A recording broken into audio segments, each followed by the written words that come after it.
concentric circles and a central obelisk under which burns the Amar Jyot, representing the immortal soldier. The circles are designed as Chakravyu, an ancient Indian war formation. The start of the parade actually begins here when the Prime Minister arrives and is received by the Defence Minister and other officials along with the 3 service chiefs. After being introduced, he is led inside where he places a wreath of remembrance on behalf of the nation.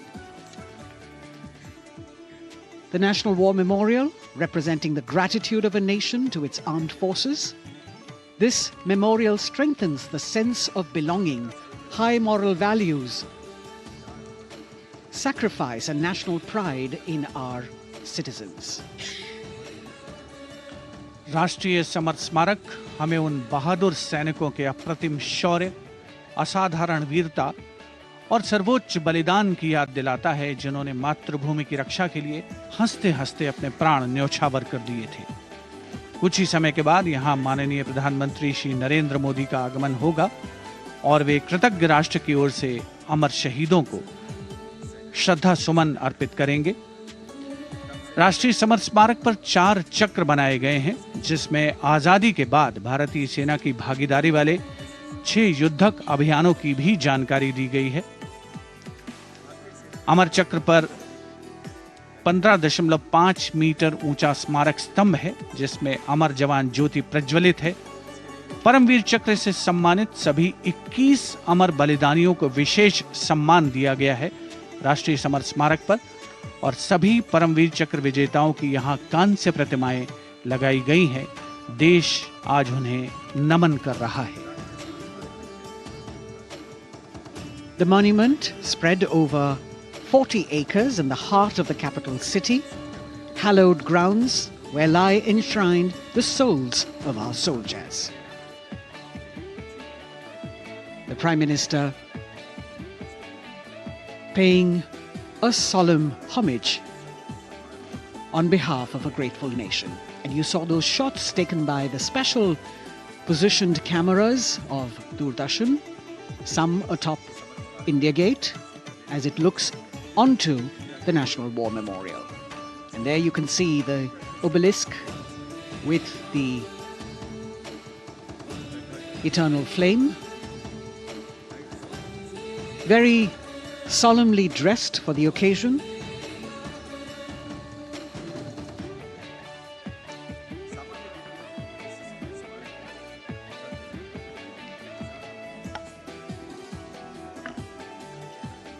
And here at the National War Memorial, there is an inter-services guard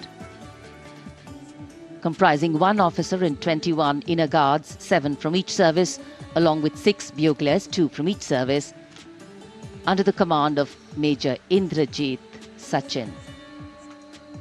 In fact, when the Prime Minister will arrive here, this guard is in attendance for the wreath-laying ceremony. And here to welcome the Prime Minister here, we have the Prime Minister's carcade going down Kartavya Path.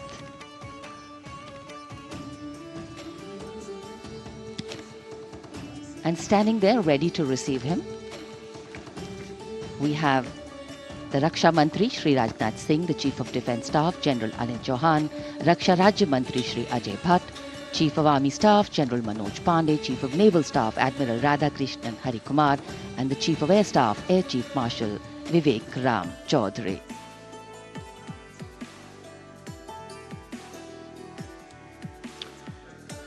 India Gate और Major Dhyanchand National Stadium के बीच स्थित है राष्ट्रीय summer स्मारक। इसे सन 2019 में प्रधानमंत्री मोदी ने राष्ट्र को समर्पित किया था। हमारे गणतंत्र दिवस समारोह की शुरुआत अमर शहीदों को श्रद्धांजलि के साथ होती है। कृतज्ञ राष्ट्र की ओर से प्रधानमंत्री शहीद जवानों को श्रद्धांजलि अर्पित करेंगे। उनका आगमन हो रहा है राष्ट्रीय समर स्मारक पर। आज के भारत का एक और तीर्थ है राष्ट्रीय समर स्मारक। ये स्मारक अपने वीर शहीदों के लिए राष्ट्र की कृतज्ञता का प्रतीक है। श्रद्धा और गौरव इन भावों का संगम है। राष्ट्रीय समर स्मारक प्रधानमंत्री की अगवानी के लिए रक्षा मंत्री श्री राजनाथ सिंह समर स्मारक पर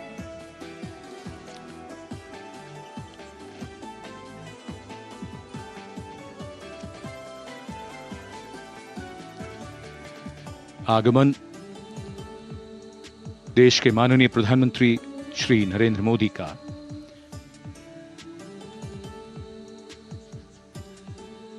रक्षा मंत्री, रक्षा राज्य मंत्री, रक्षा सचिव और तीनों सेनाओं के अध्यक्षों से मिलते हुए और राष्ट्रीय समर स्मारक की ओर धीरे धीरे प्रस्थान करते हुए माननीय प्रधानमंत्री। Bestowing tribute, they say, is practiced not so much in words as in action, honoring and revering those who chose to embrace their lives with courage, discipline, dedication and valor is paying tribute in its finest form. Death may not be a choice, but sacrificing one's life for the country definitely is, and that's why it deserves our deepest gratitude. The Prime Minister will now lead the nation in paying homage to the immortal soldier by laying a wreath at the memorial. The circular wreath, symbolic of eternity, the continuity of life, a circle with no beginning and no end. The evergreens used in the wreath signifying everlasting life. The wreath laying will be followed by 2 minutes of silence to honor and venerate our immortal soldiers, those for whom the nation's safety and protection and integrity came first, always and every time.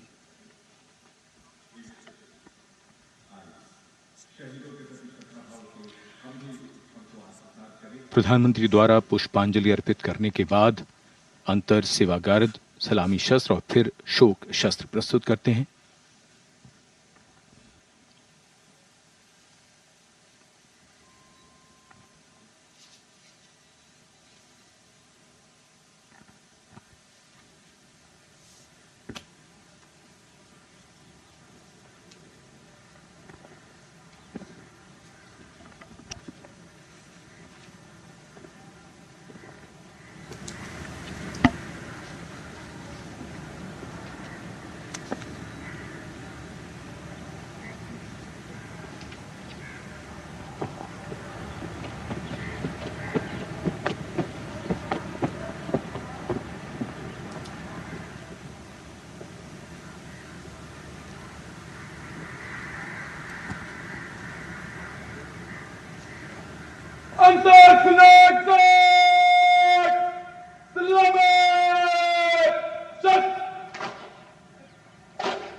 Cut!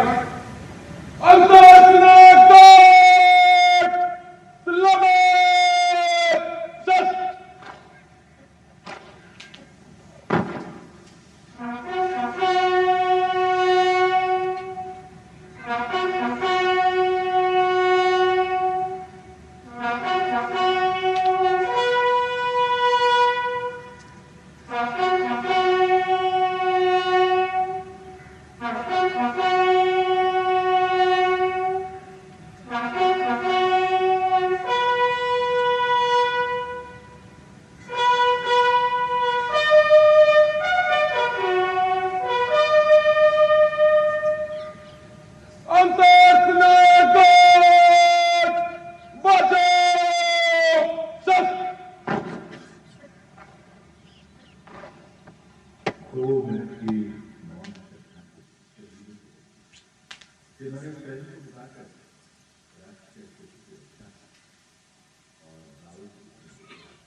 The buglers sounding the rouse, and the guard commando ordering Salami Shastros salute with arms, marking the completion of 2 minutes of silence. A silence where quiet meets calm and time becomes tranquil, our hearts beating for those which now lie still. Time moves on to create a present, but in its wake it leaves behind stories, memories and heroes, some sung, but many unsung. And today, as we celebrate our 75th Republic Day here in New Delhi, and so many of us are witnessing this celebration from the secure and comfortable spaces we inhabit, our men and women in uniform stand firm and committed, guarding and protecting the length and breadth of this beautiful nation we all call home, across dry deserts and snow-clad mountains, along our long coastline and international borders, keeping us safe and secure. The Prime Minister now moving towards the ceremonial digital book, which is kept there to put down his thoughts of gratitude. अमर शहीदों को राष्ट्र का नमन, माननीय प्रधानमंत्री द्वारा श्रद्धांजलि अर्पित की गई। इस समय उनके साथ रक्षा मंत्री, रक्षा सचिव, सीडीएस और तीनों सेनाओं के अध्यक्ष। अमर जवानों का बलिदान हमेशा प्रेरणा देगा आने वाली पीढ़ियों को। अब डिजिटल पुस्तिका में अपने विचार और अपने मन के भावों को दर्ज करेंगे माननीय प्रधानमंत्री। कैसे शब्दों में बांधें त्याग तुम्हारा, कैसे भावों के समंदर को समेटें हम जब देखते हैं नाम तुम्हारा। तुम मुझसे परिचित न थे, मैं भी तुमसे मिला न था, तुमने जीवन दे दिया मेरे लिए, रहूं मैं सुरक्षित हरदम और मेरे जैसे सब, रहे सुरक्षित ये देश हमारा। मेरा तुम्हारा रिश्ता है अटूट, हमारी मातृभूमि है एक, तुम्हारा कर्म उत्कृष्ट है, तुम्हारा बलिदान श्रेष्ठ है। The call of duty, when it beckons, drowns out everything else.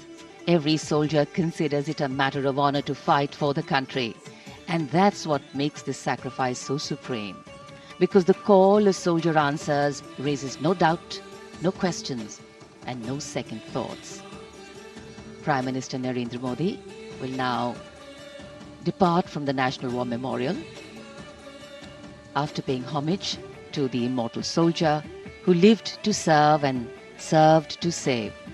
And as the Prime Minister leaves the National War Memorial after the wreath-laying ceremony and moves towards the saluting base at Rajpath, he carries with him the gratitude of a nation for those who protected this country and a deeper responsibility to lead the nation towards a future that is equitable and secure for all.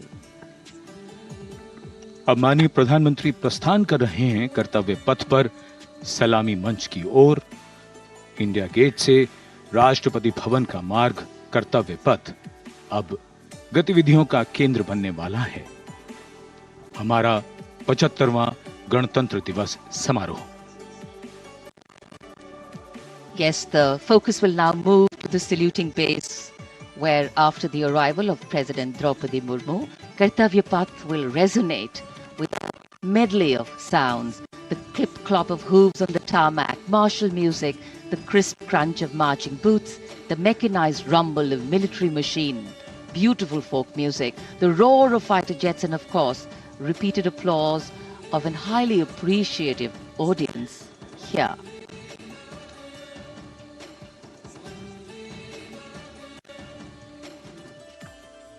We're now at the saluting days at Kartavya Path, where we await the arrival of the Prime Minister. The first glimpse of Rashtrapati Bhavan, and you can see the presidents of India and France, Srimati Draupadi Murmu and His Excellency Emmanuel Macron, as they emerge from the Grand Darbar Hall, bedecked with the shining chandelier and velvet tapestry.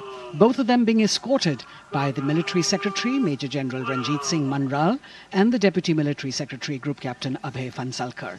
The ADCs, Major Rohit Rasgotra and Squadron Leader Saurabh Sharma, escorting the two presidents as they move to the forecourt, wherein we've got the President's bodyguard in position to give the salute to the Supreme Commander and then escort her to the saluting base on Kartavya Path.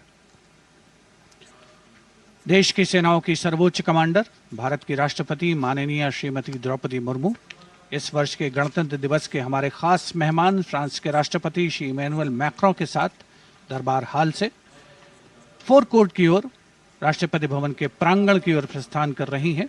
राष्ट्रपति महोदया के ठीक पीछे हैं राष्ट्रपति के सैन्य सचिव मेजर जनरल रंजीत सिंह मनराल और राष्ट्रपति के उप सैन्य सचिव ग्रुप कैप्टन अभय फंसलकर। साथ में अनुशासित ढंग से आगे बढ़ रहे हैं ADC squadron leader Saurabh Sharma और ADC major Rohit Rasgotra. President bodyguard द्वारा राष्ट्रपति श्रीमती द्रौपदी मुर्मू को राष्ट्रीय सैल्यूट दिया जाएगा। नेशनल सैल्यूट के पश्चात राष्ट्रपति महोदया इस वर्ष के गणतंत्र दिवस के खास मेहमान के साथ ऐतिहासिक बग्गी में कर्तव्य पथ की ओर प्रस्थान करेंगी।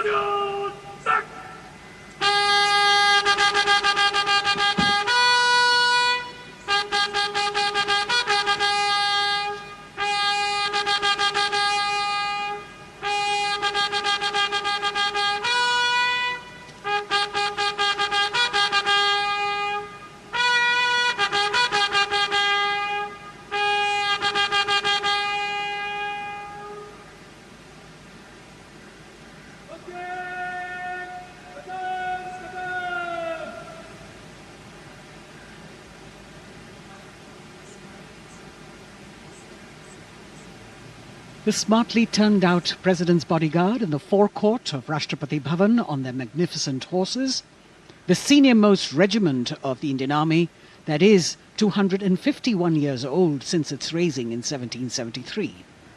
A unique and distinct regiment as it carries out mounted ceremonial duties for the President. Their officers and men, excellent horsemen, trained tankmen and paratroopers. And now you get to see the special presidential carriage that is making its appearance at the Republic Day Parade after 40 years. The horse-drawn buggy that has gold-plated rims and looks extremely comfortable was used by the British in the pre-independence era and later remained with the Rashtrapati Bhavan. It is used now for Republic Day functions. In fact, it was used till 1984 and then discontinued. It, of course, has an interesting history as it became part of India's history post-independence based on the toss of a coin. Initially used by the President for ceremonial occasions, everyone really excited to see this unique buggy.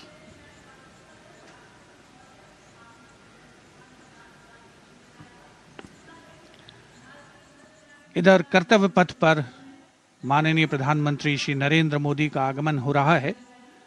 राष्ट्रीय summer स्मारक पर जिन्होंने कृतज्ञ राष्ट्र की ओर से अमर शहीदों को श्रद्धा सुमन अर्पित किए,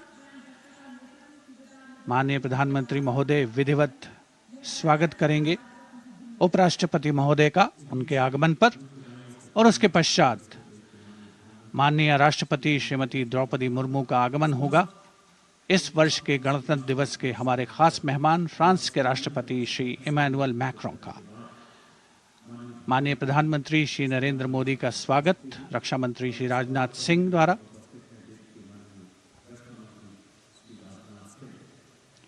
All eyes now on Prime Minister Modi, who will emerge from his car at saluting base for the first time today.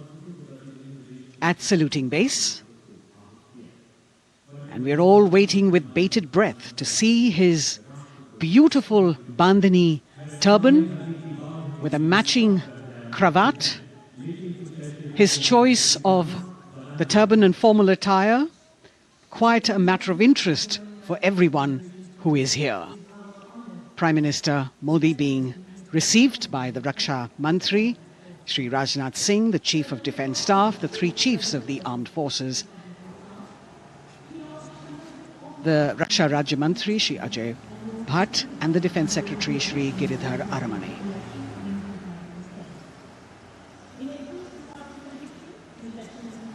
As he makes his way to the enclosures where the ministers from the cabinet, states and their families are all happy and excited to see him and greet him on the occasion of the Republic Day. Prime Minister Modi has always made it a point to personally greet as many people as possible who are on either side of Kartavya Path on this special day. And as was mentioned earlier, there are special invitees this year too to witness the parade, invited on the Prime Minister's behest. Women workers from the electronic manufacturing industry, guests who have featured on the Prime Minister's weekly radio program Mann Ki Baat, space and rocket scientists from ISRO, farmers from the agricultural sectors and professionals from other fields, all seated in these special enclosures. You can see the Finance Minister and other dignitaries, the External Affairs Minister, Mr. Jaishankar,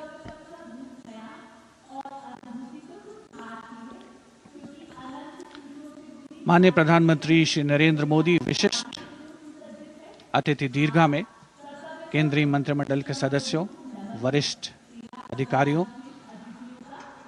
केंद्रीय गृह मंत्री, लोकसभा अध्यक्ष और सभी विशिष्ट अतिथिगणों का अभिवादन स्वीकार करते हुए प्रथम परिवार के सदस्य भी यहां पर 75वें गणतंत्र दिवस का हिस्सा बन रहे हैं और विशेष अनुराग उनके प्रति प्रदर्शित करते हुए माननीय प्रधानमंत्री श्री नरेंद्र मोदी एक बहुत ही खुशनुमा अवसर, चिरस्मरणीय अविस्मरणीय 75वां गणतंत्र दिवस।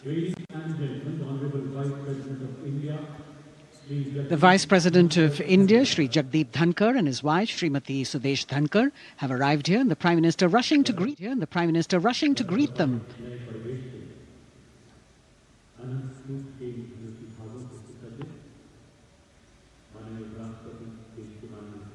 Greetings being exchanged as they move forward and are acknowledging the greetings from the other dignitaries who are present here, the three service chiefs, the CDS.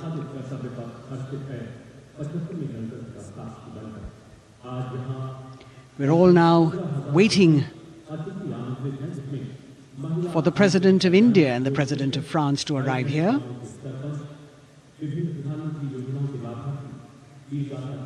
As the Vice President makes his way to the special enclosure, you can see the glimpses of the stately procession with the President's bodyguard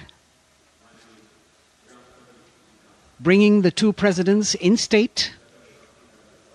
To be a member of this elite regiment, the men have to be physically fit and mentally alert. The minimum height for each of the troopers is 6 feet, and it is the only regiment of the Indian Army that wears the bright red long coats with gold girdles and white breeches, a blue and gold ceremonial turban with a distinctive fan and Napoleon boots with spurs.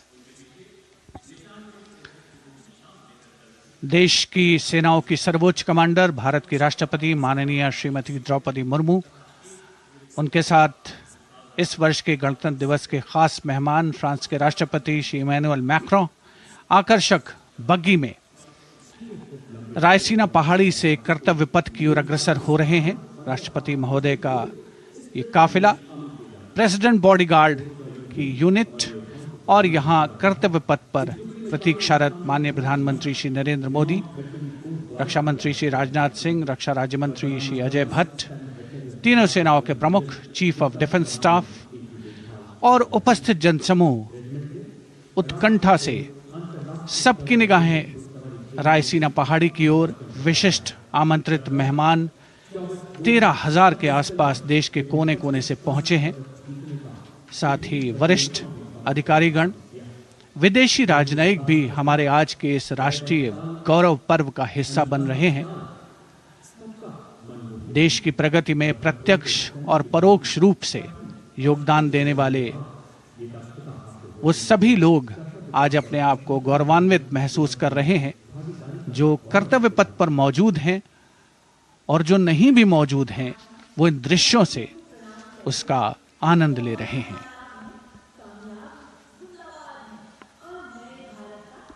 Members of the diplomatic corps representing their countries and the common man and woman of India all gathered together to celebrate this fabulous ceremony. The Prime Minister and other dignitaries waiting to receive the President of India and the President of France as they arrive down Kartavya Path.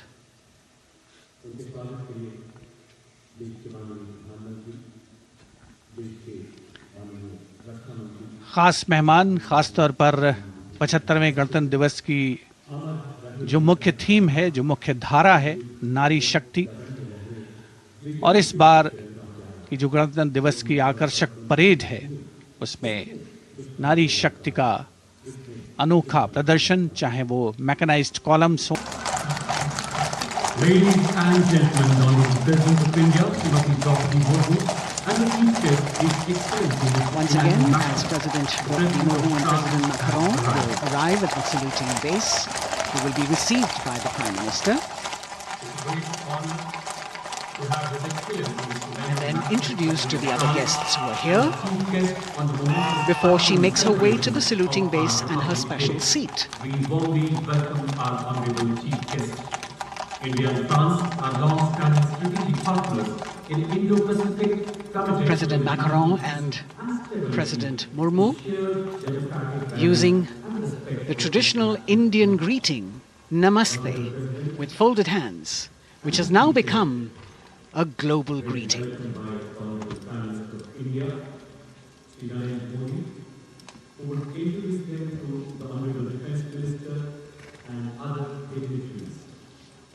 The atmosphere warming up here as the mist and fog slowly lift to reveal the radiant faces, the joyous crowds that have assembled here. Prime Minister Modi greeting President Murmu and of course his friend, the President of France, Emmanuel Macron. A warm embrace and a handshake, an exchange of words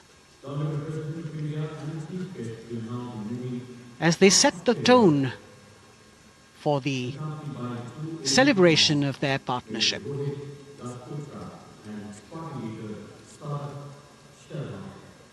The President being introduced to the Raksha Mantri, the Rajya Raksha Mantri, the Chief of Defence Staff and the three chiefs, General Anil Chauhan, General Manoj Pandey, Admiral Hari Kumar, Air Chief Marshal V.R. Chaudhary.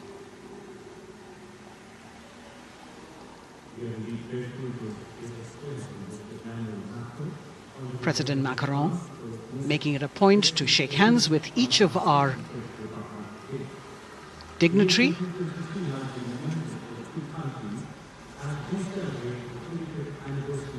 As soon as the presidents and the Prime Minister reach their designated seats, as they climb up the short span of stairs, A 21-gun salute will be given by the ceremonial battery of 871 Field Regiment using the 105mm Indian field gun.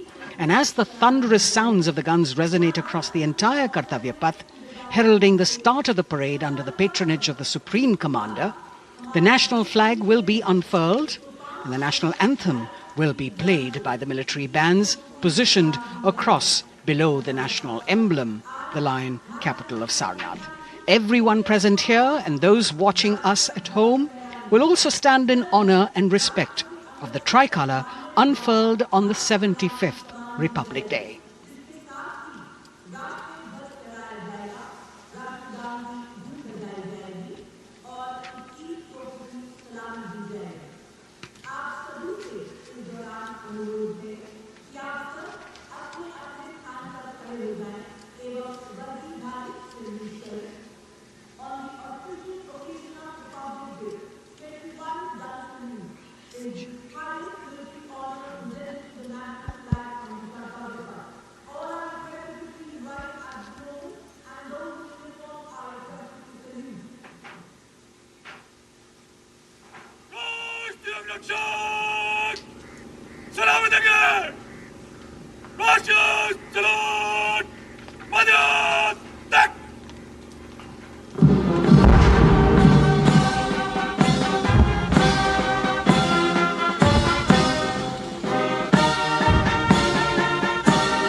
The President's bodyguard now moving away from the saluting base, and of course they will be back for the closing part of the ceremony once again to escort the President of India, their Supreme Commander, to her official residence, the Rashtrapati Bhavan. And now it's time for the parade to begin, and of course there will be a beautiful flower offering right at the beginning. But we can see over here, for the first time, heralding the parade, a band comprising 112 women artists playing different types of folk and tribal percussion instruments. The dhol and tasha of Maharashtra, the dakpu from Telangana, the dhak and dhol of West Bengal, the shank, the chenda, dolu and kunita of Karnataka, nadaswaram, tutari and cymbals, all playing to Rag Revati of Carnatic music. अब कर्तव्य पथ पर मंजर बदलने वाला है।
नारी शक्ति का परचम गणतंत्र दिवस परेड की शुरुआत में शंख ध्वनि हो चुकी है।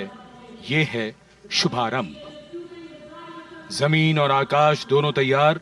दुनिया के सबसे बड़े लोकतंत्र के भव्य गणतंत्र उत्सव के लिए भारत के गौरव के उमंग के रंगों को अब चमकते हुए देखिए।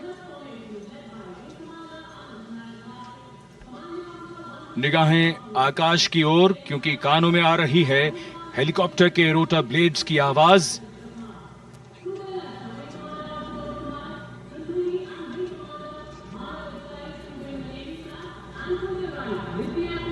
कोहरे के आसमान में इनकी लाइट्स, इनका प्रकाश दिखता हुआ ध्वज फॉर्मेशन में 4 Mi-17 हेलीकॉप्टर्स उड़ान भरते हुए सलामी मंच की ओर। फॉर्मेशन का नेतृत्व विंग कमांडर आनंद विनायक अगाशे कर रहे हैं। उनके साथ विंग कमांडर आदित्य जायसवाल राष्ट्रीय ध्वज के साथ उड़ान भरते हुए। उनके पीछे सेना के ध्वज के साथ विंग कमांडर शैलेंद्र कुमार सिंह और flight lieutenant Aditya Kumar, wing commander Ashutosh Khanduri और विंग कमांडर मानव अधिकारी नौसेना के ध्वज के साथ, और विंग कमांडर अभिषेक शर्मा और स्क्वाड्रन लीडर पूर्णिमा वायुसेना के ध्वज के साथ दर्शकों के ऊपर पुष्प वर्षा करते हुए। शानदार दृश्य, भव्य प्रारंभ।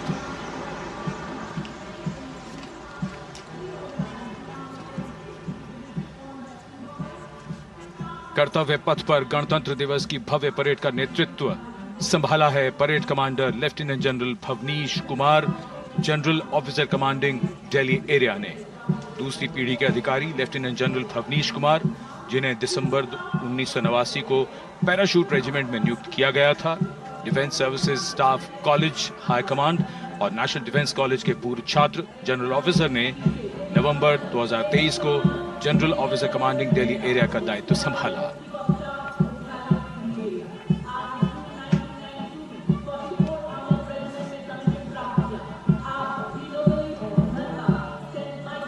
और परेड कमांडर के ठीक पीछे अपने वाहन पर सवार परेड के द्वितीय कमान 2IC Major General Sumit Mehta. Major General Mehta को जून 1992 में कमीशन प्राप्त हुआ। राष्ट्रीय रक्षा अकादमी खड़गवासला और भारतीय सैन्य अकादमी देहरादून के पूर्व छात्र मेजर जनरल सुमित मेहता। उन्हें सेना कमांडरों और सेनाध्यक्ष प्रशस्ति पत्रों से सम्मानित किया जा चुका है। सन 2010 में भारत के राष्ट्रपति द्वारा विशिष्ट सेवा पदक से सम्मानित किया जा चुका है परेड के 2IC Major General Sumit Mehta.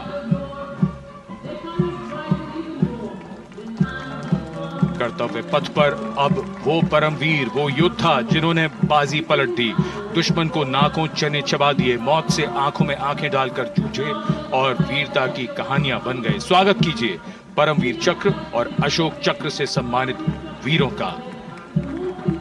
Paramvir Chakra से सम्मानित Subedar Major Honorary Captain Yogendra Singh Yadav,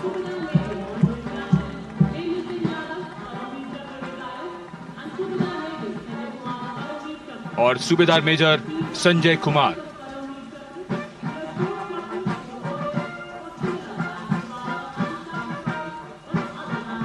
और इनके वाहन के ठीक पीछे अशोक चक्र से सम्मानित मेजर जनरल CA पिठावाला, सेवानिवृत्त, lieutenant colonel Jasram Singh,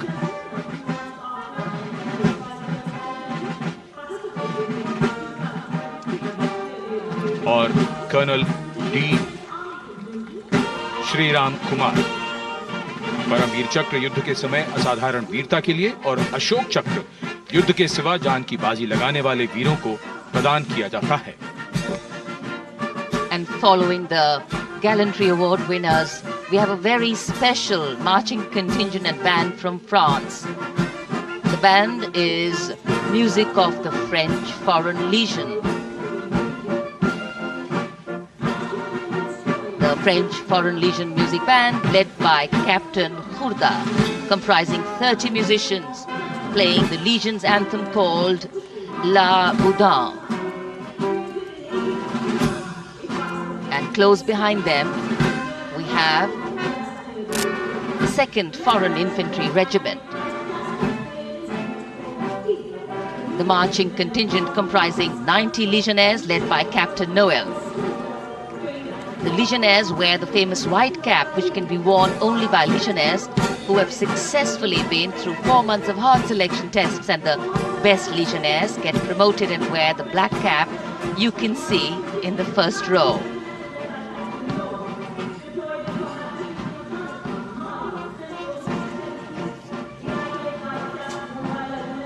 In fact, in last July, Indian troops and aircraft paraded in Paris for the 2023 Bastille Day, and they are now participating here, the French troops and aircraft. And we can hear the roar. We will shortly see a very special formation of the French Air Space Force, symbolizing the strength of the Indo-French relationship and honoring the presence of our chief guest here today. We could hear the sounds, the glimmer in the sky. Gone past us. It was the French Airbus and the Rafale formation which graced our skies today, marking the Republic Day celebrations in India. The Airbus was captained by Commandant Pagniak Romain, and escorting him in the Rafales were Captain Gracia Antoine and Captain Crisson Jules.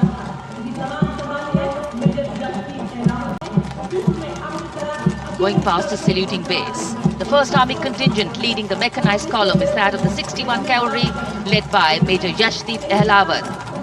Raised in 1953, the 61 Cavalry is the only serving active horse cavalry regiment in the world.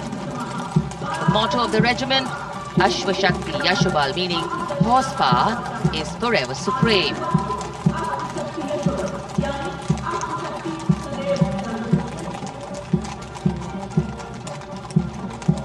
This regiment has the unique distinction of leading the last recorded cavalry charge in history when it took on the Turks at the Battle of Haifa on the 23rd of September 1918. And this day is to date celebrated as its Battle Honor Day or Haifa Day.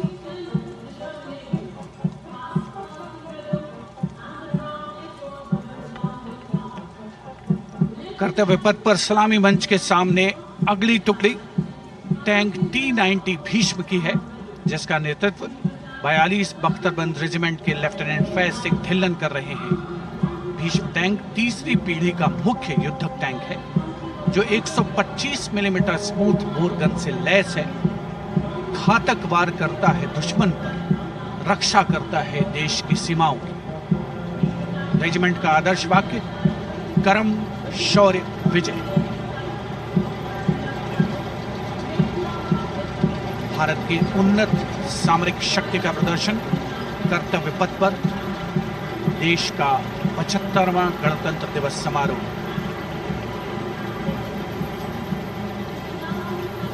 T-90 Bhishma रात के समय भी दुश्मन पर प्रहार करने में सक्षम है, और इसके ठीक पीछे है नाग मिसाइल सिस्टम। अगली टुकड़ी मैकेनाइज्ड इन्फेंट्री रेजिमेंट के नाग मिसाइल सिस्टम की है, जिसका नेतृत्व 17 मैकेनाइज्ड इन्फेंट्री रेजिमेंट के कैप्टन अभय पंडित कर रहे हैं।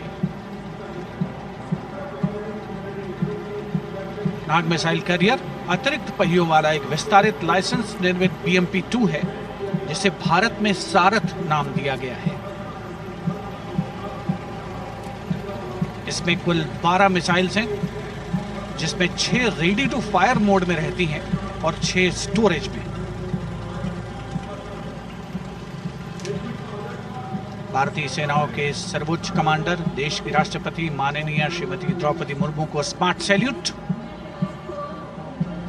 कैप्टन अभय पंडित द्वारा। नाग मिसाइल सिस्टम के ठीक पीछे है BMP-2x2K।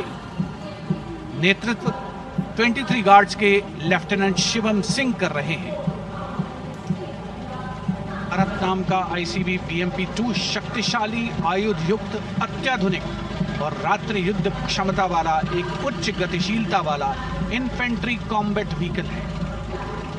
रात में 4 किलोमीटर तक की दूरी में किसी भी अज्ञात दुश्मन को नष्ट करने की इसकी क्षमता है। युद्ध घोष गरुड़ का हूं बोल प्यारे।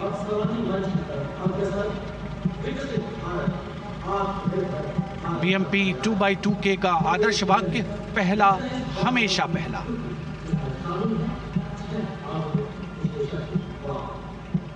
The ICV BMP-2 going past the saluting dais, and we have the next detachment comprising 6 modern specialist vehicles that include quick reaction force vehicles, heavy and medium, a light specialist vehicle, vehicle-mounted infantry mortar system, all-terrain vehicle and a specialist mobility vehicle. These are new generation vehicles under the Atmanirbhar initiative of the government. These vehicles can be used in the desert and mountainous regions and snowy areas to transport troops, and the specialty of these vehicles is their suspension, which is really flexible, giving it excellent maneuverability. The detachment led by Major Tufan Singh Chauhan of 5 Rajput, Lieutenant Colonel Panmay Kabipun and Captain Armandeep Singh Ojla.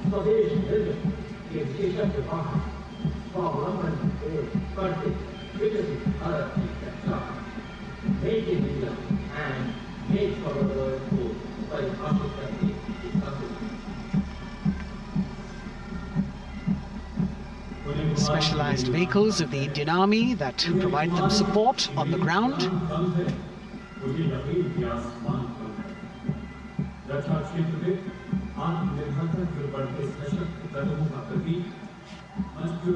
The crowds here all agog with excitement because they are seeing these vehicles for their first time. A perfect opportunity for the Indian Army to share glimpses of the equipment that they have at their disposal.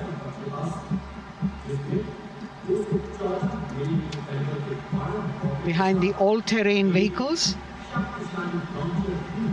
we have the Pinaka of the Regiment of Artillery, led by Lieutenant Priyanka Sevda. The Pinaka multi-barrel rocket launcher system is an indigenously designed, developed and manufactured medium-range, all-weather, free-flight artillery rocket system. Fully automated, this offensive weapon system, with each launcher boasting of 12 rockets, developed by the DRDO, Pinaka is a vital component of the offensive operations of the artillery. Sarvatra Izzat O Iqbal, their motto, everywhere with honor and glory, receiving a round of applause from the assembled guests.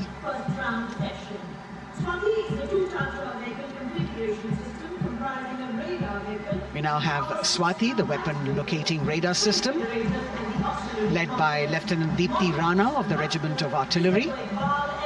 Developed again by the DRDO and Bharat Electronics, this is the highly mobile radar system designed for automatic first-round detection. The counter battery radar is designed to detect and track incoming artillery and rocket fire to determine the point of origin for counter battery fire. Weapon locating radar system Swati. The President acknowledging their salutes, as we now have the Sarvatra mobile bridging system of the Corps of Engineers led by Captain Suman Singh of 9 Rapid Engineer Regiment, a made-in-India specialized equipment for bridging over dry and wet gaps of terrain.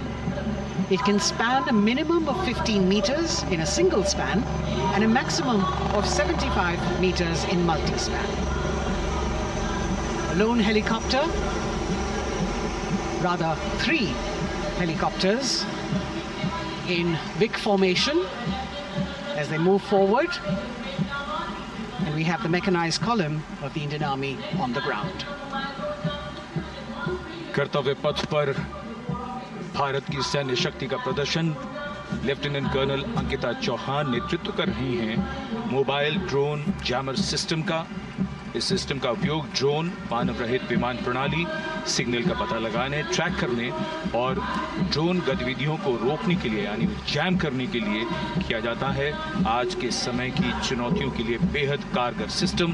Core का आदर्श वाक्य तीव्र चौकस।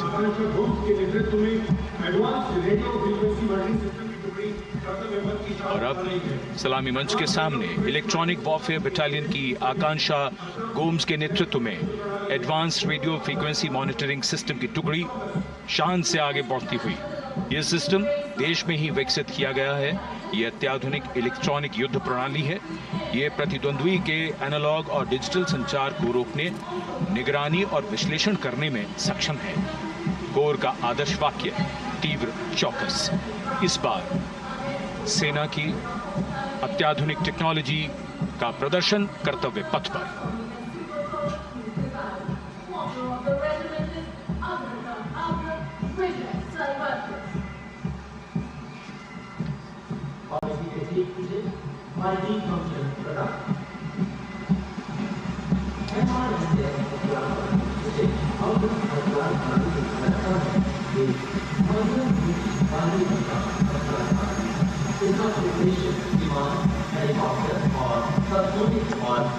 And now going past the saluting base, we have the multi-function radar, the MF-RDR radar. This is led by Captain Abhijit Kumar of 503 AD Missile Regiment. The MR SAM weapon system is also called the Abra weapon system. It's a medium-range air defense weapon system and is intended for the protection of its own critical assets and ground forces against a vast array of hostile aerial targets to include aircrafts, helicopters and subsonic and supersonic cruise missiles. The motto of the Corps of the Army Air Defense is Akashe Shatrunjahi.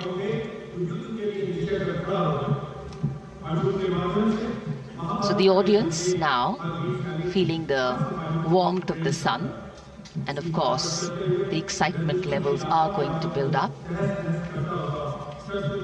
So we have flowers and we have colors of different people from different parts of the country, all adding to diversity, variety and beauty.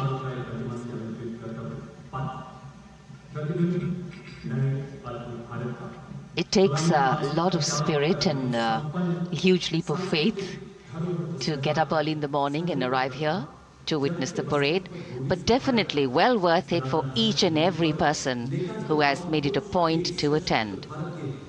We shared with you Doordarshan's specially placed cameras giving you views, bird's eye views and our Jimmy Jib views, and of course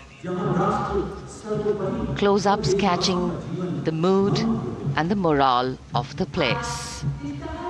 Special invitees, special dignitaries from all across, and in an effort to make it more inclusive, these special guests are prominently seated on either side of Kartavya Path, and of course right across the Prime Minister's enclosure. Representatives of vibrant villages are also among the special guests, and this is a program aimed at complete inclusivity and taking growth right to the grassroots. Meanwhile, here on Kartavya Path, marching boots, military music, all continue. And approaching the saluting base, we have the Madras Regiment.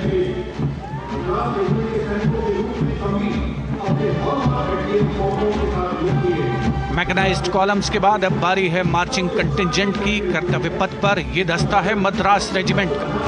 नेतृत्व major Jerry Blaze कर रहे हैं।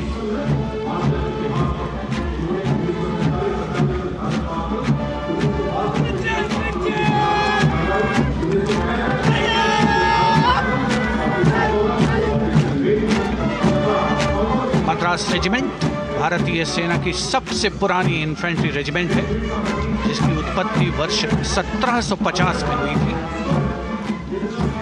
1962 का चीनी आक्रमण हो, 1947-48 का भारत पाकिस्तान युद्ध हो, 1965 और 75 की लड़ाइयाँ हो, हर जगह वीरता के नए अध्याय लिखे हैं मद्रास रेजिमेंट के इन जवानों ने। आदर्श वाक्य स्वधर्मे निधनम श्रेयः। अपना कर्तव्य निभाते हुए मरना गौरव की बात। इसके ठीक पीछे Garhwal rifles regimental centre, 58 Gorkha training centre और 39 गोरखा ट्रेनिंग सेंटर का संयुक्त बैंड दस्ता, 72 संगीतकार इसमें शामिल। और बैंड दस्ते के ठीक पीछे आ रहा है ग्रेनेडियर्स का मार्चिंग कंटिंजेंट, आकर्षक वेशभूषा से सुरक्षित सुसज्जित होते हुए।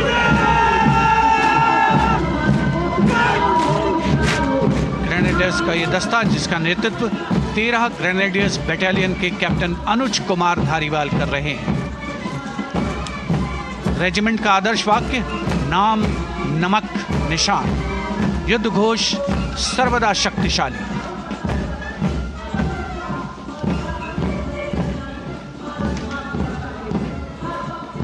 युद्ध क्षेत्र में उत्कृष्ट प्रदर्शन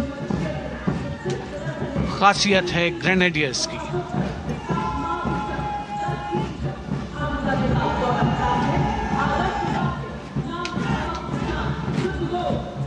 The war cry Raja Ramchandra ki Jai resounding at Kartavya Path as the Rajputana Rifles contingent marches forward to the saluting base, led by Lieutenant Sanyam Chaudhary of the 20 Battalion. This is the oldest rifle regiment of the Indian Army, having been raised in 1775. It also has the distinction of winning 10 Arjuna Awards.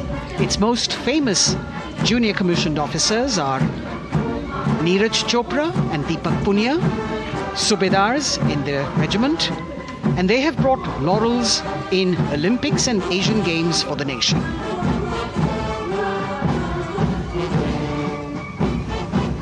As they move forward, you can hear the strains of the combined band, Jammu and Kashmir Light Infantry Regimental Centre, 1 Signal Training Centre and RT Centre Hyderabad, 72 musicians led by Subedar John Zachariah of 1 Signal Training Centre, assisted by Naib Subedar Ramji Thapa and Chandan Mishra of the RT Centre.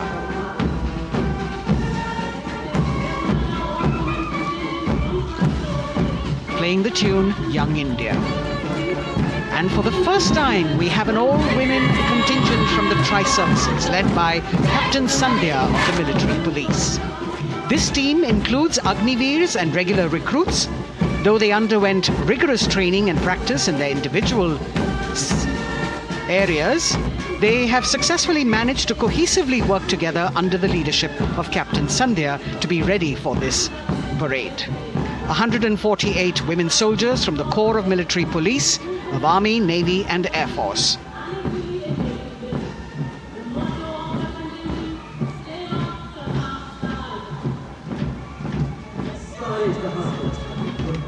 As the women proudly march forward, they continue to prove their mettle and contribute actively and equally in nation building. नारी शक्ति की धूम के बाद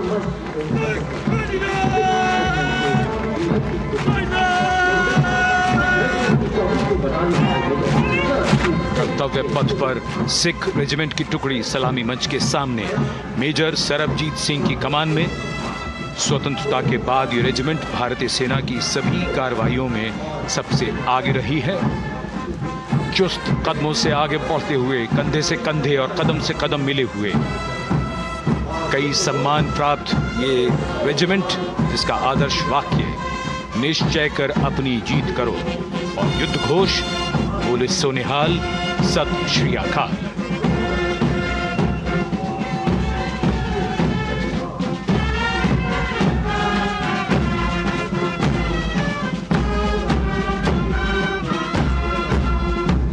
सारे जहां से अच्छा की धुन लेकर AAD college and centre, Dogra regimental centre और ASC सेंटर नॉर्थ का संयुक्त बैंड दस्ता और कमान संभाली है सूबेदार M राजेश ने। उनके साथ सूबेदार मोतीलाल और नायब सूबेदार बराबेंद्र सिंह।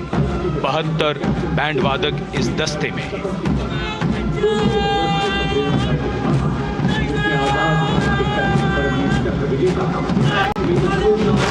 कुमाऊं रेजिमेंट का ये दस्ता कैप्टन चिन्मय शेखर तपस्वी नेतृत्व करते हुए रेजिमेंट का 200 वर्षों का समृद्ध इतिहास है। रेजिमेंट को पहला परमवीर चक्र प्राप्त करने का सम्मान भी प्राप्त है। रेजिमेंट का आदर्श वाक्य पराक्रमो विजयते, युद्ध घोष कालिका माता की जय।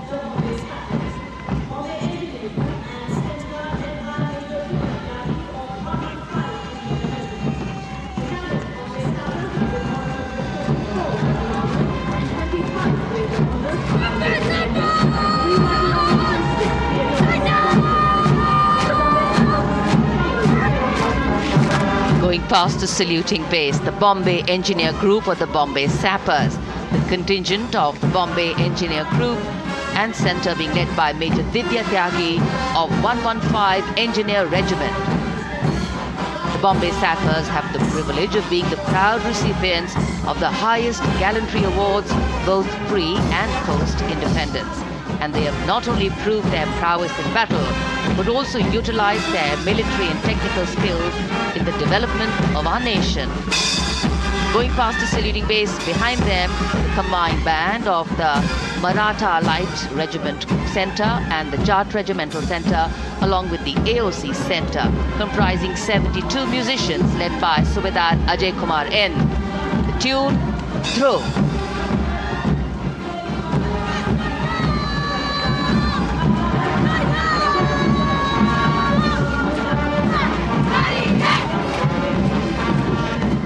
Following the band, we have marching forward for the first time ever on Kartavya Path, an all-women contingent of the Armed Forces Medical Services led by Major Shrishti Khullar with Captain Amba Samant from the Army Dental Corps, Surgeon Lieutenant Kanchana from the Indian Navy and Flight Lieutenant Divya Priya from the Indian Air Force, followed by 144 officers of the Military Nursing Service. Strength, discipline, the dedication of women officers and unwavering commitment.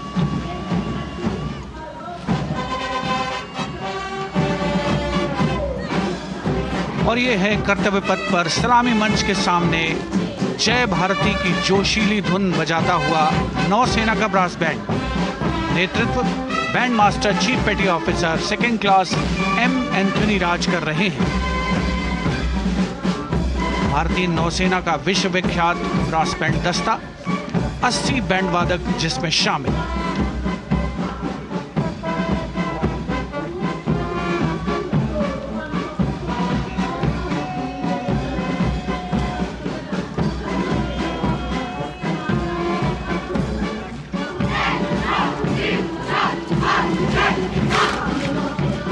नौसेना brass band के ठीक पीछे है नौसेना का marching contingent 144 युवा नौसैनिकों की ये टुकड़ी, जिसमें महिला और पुरुष दोनों ही शामिल हैं। नेतृत्व लेफ्टिनेंट प्रज्वल एम कर रहे हैं।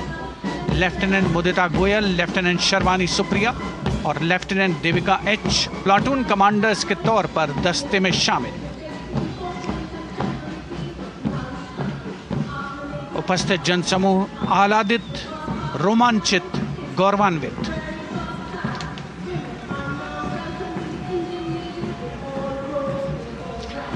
और यह है सलामी मंच के सामने पहुंचती हुई भारतीय नौसेना की झांकी, जिसमें दो महत्वपूर्ण विषयों को दर्शाया गया है। पहला है नारी शक्ति। भारतीय नौसेना में महिलाओं की सभी भूमिकाओं और सभी रैंक्स में प्रवेश हो रहा है उनका, और उनका स्वागत किया जा रहा है। झांकी के कमांडर हैं लेफ्टिनेंट कमांडर भोपे जुई मिलिंद और लेफ्टिनेंट कमांडर निशीथ के एस। स्वदेशीकरण के माध्यम से महासागरों में समुद्री शक्ति को भी इस झांकी में दर्शाया गया है।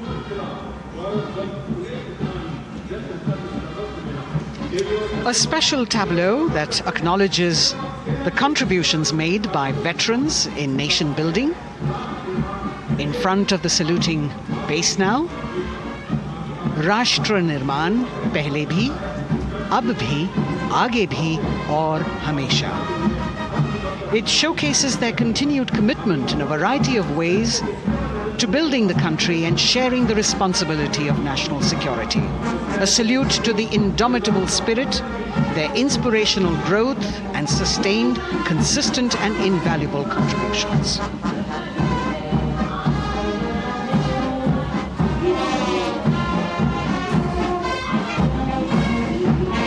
Now the youngest of the armed forces, the Indian Air Force, the band led by Sergeant C.A. Daniel, playing the tune Sound Barrier Quick March. And that is the bars formation, 3 MiG-29 aircraft flying past in big formation, led by Group Captain Manoj Bhargav, Wing Commander Anup Milan Gadkari and Wing Commander Ankit Bhatia. As we have the Indian Air Force band going past the saluting base, we've got the marching contingent just behind them, comprising 144 airmen and 4 officers in a box formation, led by Squadron Leader Rashmi Thakur, Squadron Leader Sumita Yadav, Squadron Leader Pratiti Aluwalia and Flight Lieutenant Kirti Rohil. Incidentally, Sumita Yadav had participated in the Bastille Day parade as well.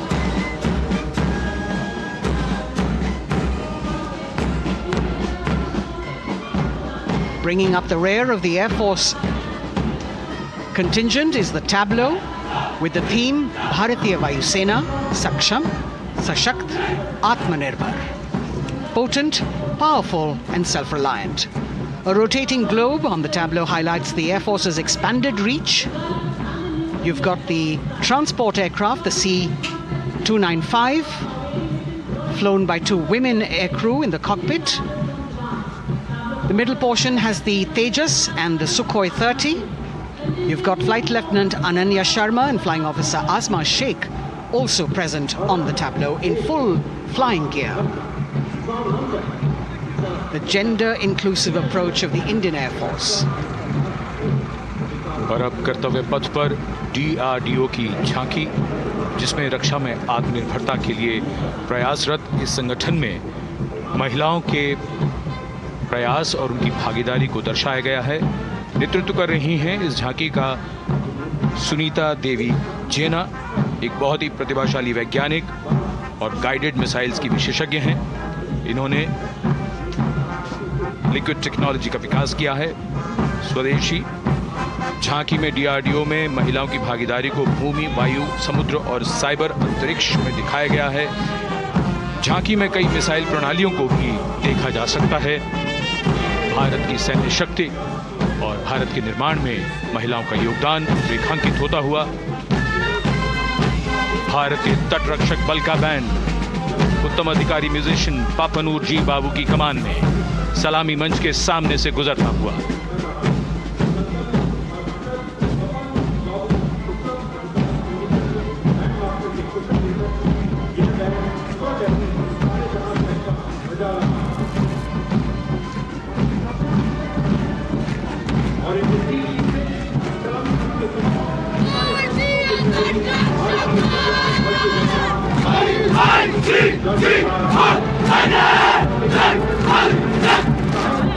तटरक्षक बल के band के ठीक पीछे भारतीय तटरक्षक बल का मार्चिंग दस्ता हमारे समुद्रों के प्रहरी दस्ते का नेतृत्व कर रही हैं सहायक असिस्टेंट चुनौती शर्मा और 3 अधिकारी, असिस्टेंट कमांडेंट प्रिया दहिया, असिस्टेंट कमांडेंट हार्दिक और असिस्टेंट कमांडेंट पल्लवी। बल का आदर्श वाक्य वयम रक्षामः, वी प्रोटेक्ट। इस बल ने अपनी स्थापना के बाद से 11,516 लोगों की जानें बचाई हैं, यानी हर दूसरे दिन एक जीवन। A change of color now, going past the saluting base. Again, for the first time on Kartavya Path, the BSF Mahila Brass Band, under the command of Sub-Inspector Shweta Singh. The band is playing the tune Bharat Ke Jawan.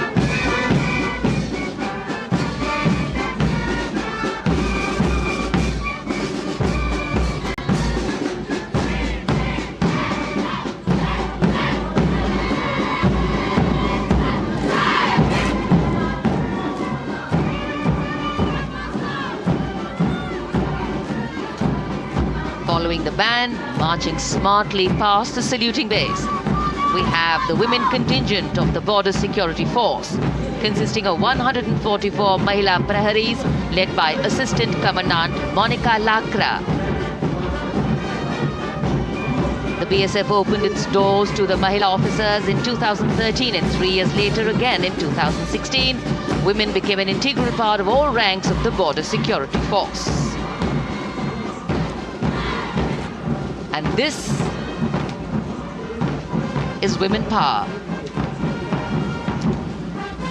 And this is women empowerment. Approaching the saluting base in vibrant Lehariya turbans adorned with saffron hackles and sparkling band instruments, playing the spirited tune of Amar Senani, the CISF's women band, led by Constable Kashyap Monica Narendra.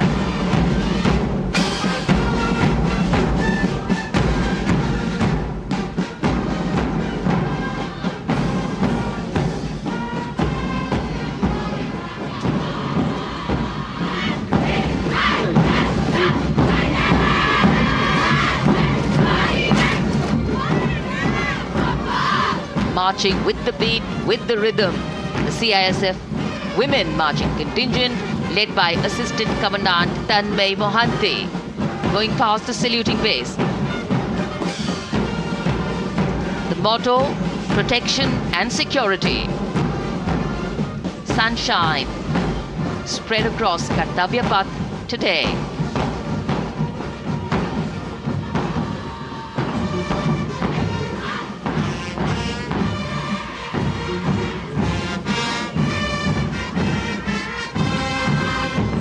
सलामी मंच के सामने अब पहुंच रहा है केंद्रीय reserve police बल का महिला बैंड कांस्टेबल सोसा अल्पाबेन की अगुवाई में देश के हम है रक्षक की जोशीली धुन बजाता हुआ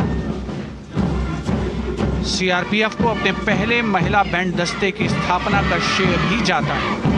इस महिला बैंड दस्ते में 100 उत्साही महिला सेनानी शामिल। कर्तव्य पथ रोमांच से सराबोर। सीआरपीएफ का महिला मार्चिंग दस्ता अब सलामी मंच के सामने peace keepers of the nation के नाम से जाना जाता है। नेतृत्व कर रही हैं 234वीं बटालियन विशाखापट्टनम की असिस्टेंट कमांडेंट मेघा नायर।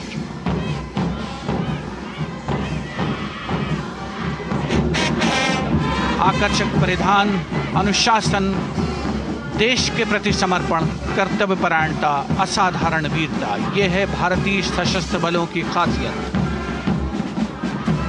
अब आ रहे हैं हिमवीर भारत तिब्बत सीमा पुलिस का बैंड कर्णप्रिय धुनें बजाता हुआ आगे बढ़ रहा है। कांस्टेबल अंबिका पाटिल के नेतृत्व में ये हैं हिम वीरांगनाएं, सारे जहां से अच्छा की धुन पर मार्च करते हुए।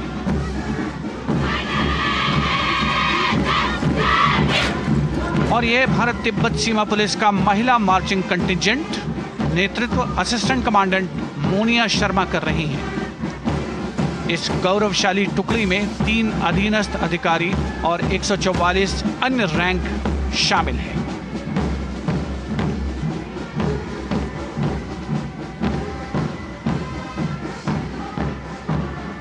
भारत तिब्बत सीमा पुलिस के बहादुर सैनिक हिमवीर के नाम से जाने जाते हैं, जो लद्दाख से अरुणाचल प्रदेश तक की सीमाओं की रक्षा करते हैं।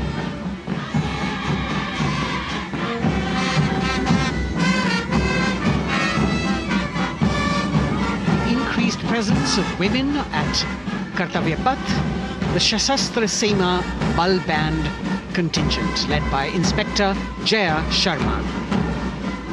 जोश भरा है सीने में, हाथ और है हथेलियों पे जान. That is their tune. As the Defense Minister, Prime Minister and President Macron watch this Special Service Bureau that was set up in 1963 with the aim to strengthen the lost self-confidence of the people after the India-China war. The SSB contingent now, Deputy Commandant Nancy Singla, leading this force, in addition to guarding the Indo-Nepal and Indo-Bhutan borders, playing an important role in the Naxal-affected states of Chhattisgarh, Jharkhand and Bihar. Motto of the Sashastra Seema Bal: service, security and brotherhood. And now warming the hearts of the people of Delhi, the contingent from the Delhi police. The Delhi police band for the first time on the parade, being led by women, Bandmaster Sub-Inspector Ruyangunyo Kensei,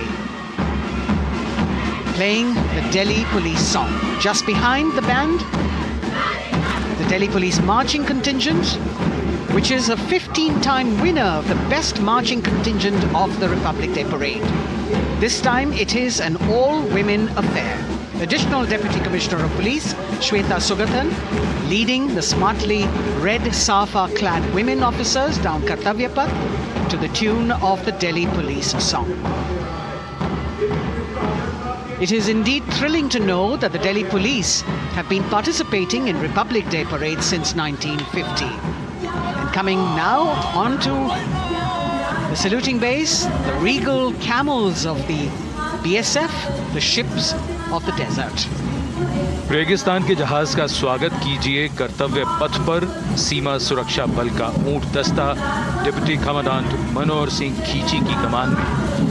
आकर्षक सजे धजे ऊंटों पर BSF के जवान। गणतंत्र दिवस parade में दूसरी बार महिला ऊंट सवार भाग ले रही हैं। राजस्थान के थार रेगिस्तान और कच्छ के रण के दुर्गम इलाके में तैनात बल के जवानों के भरोसेमंद साथी हैं ये ऊंट।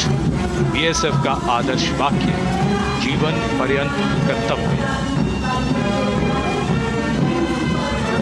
बहुत ही आकर्षक ये ऊंट दस्ता, जिसकी G20 शिखर सम्मेलन के दौरान विदेशी प्रतिनिधियों ने बहुत प्रशंसा की थी। और इनके ठीक पीछे बीएसएफ का ऊंट बैंड मास्टर सब इंस्पेक्टर अमल चट्टोपाध्याय की कमान में 35 बैंड वादकों का ये दल और धुन बजा रहा है, हम हैं सीमा सुरक्षा बल, बहादुरों का दल।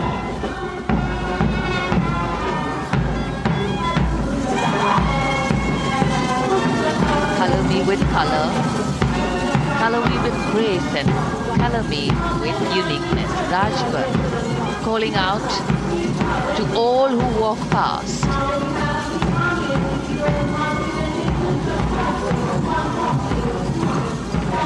Visual delight, visuals captured in our mind's eye for posterity.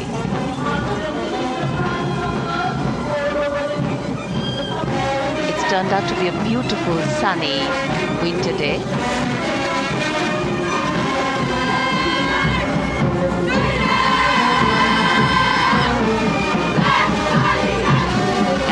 A crisp word of command, the NCC Girls Marching Contingent, comprising 148 smart, young and vibrant cadets led by Senior Under Officer Punya Ponnamma.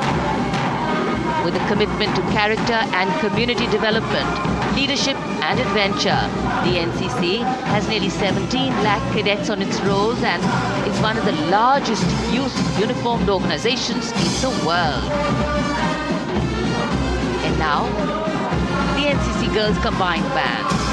This is an all-girl representation this year, and the combined band of the NCC Girls Birla Balika Vidyapeeth Milani, the NCC Girls Northeastern region, is being led by Senior Under Officer Yashavika Gaur and Ankita Sharma. The tune, yes, Sare Jahan Se Acha.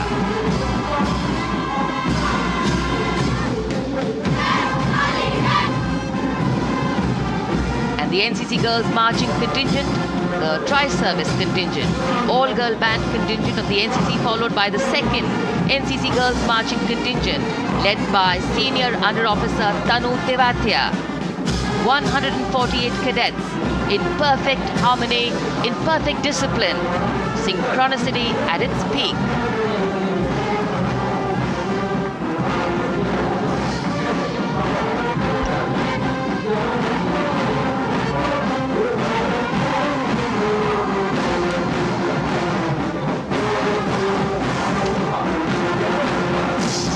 NCC cadets के बाद कर्तव्य पथ पर अब बारी है राष्ट्रीय सेवा योजना के मार्चिंग दस्ते की, जिसे एनएसएस के नाम से जाना जाता है।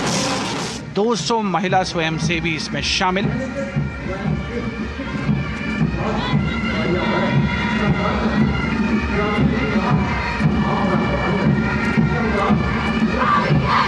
एनएसएस के इस दस्ते का नेतृत्व कर रही हैं गुवाहाटी क्षेत्रीय निदेशालय सिक्किम की रेजिना तमांग। युवा भारत, सशक्त भारत, विकसित भारत जैसे अभियान, अंतर्राष्ट्रीय योग दिवस, हर घर तिरंगा जैसे अभियान, देश प्रेम को ओतप्रोत करने वाले अभियानों में राष्ट्रीय सेवा योजना की अहम भूमिका रही है। आदर्श वाक्य, मैं नहीं बल्कि आप। सलामी मंच के सामने अब है मास पाइप एंड ड्रम बैंड का संयुक्त बैंड दस्ता। 120 वादकों का ये दल है।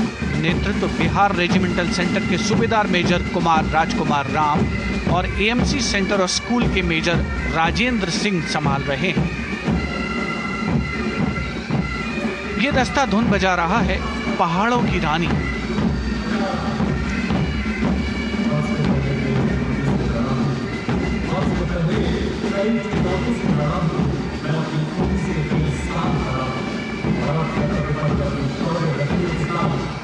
The beautifully decorated jeeps bringing the 19 children given this year's Prime Minister's Bravery Awards.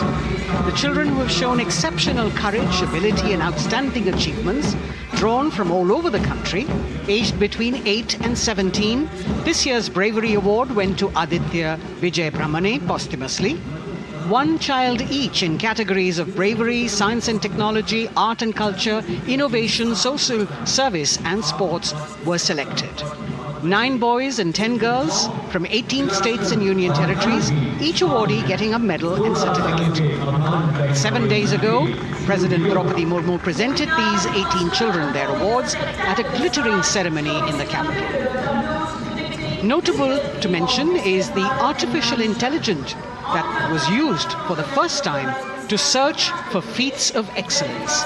An essential part of the parade, these young children represent a precious resource, harboring the potential to significantly contribute to the country's advancement.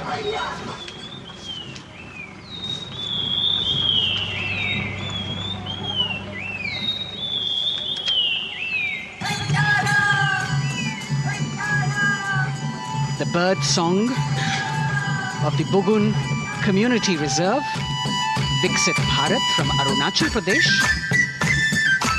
Largest of the 7 sisters of the Northeast, Arunachal Pradesh literally means the land of dawn-lit mountains.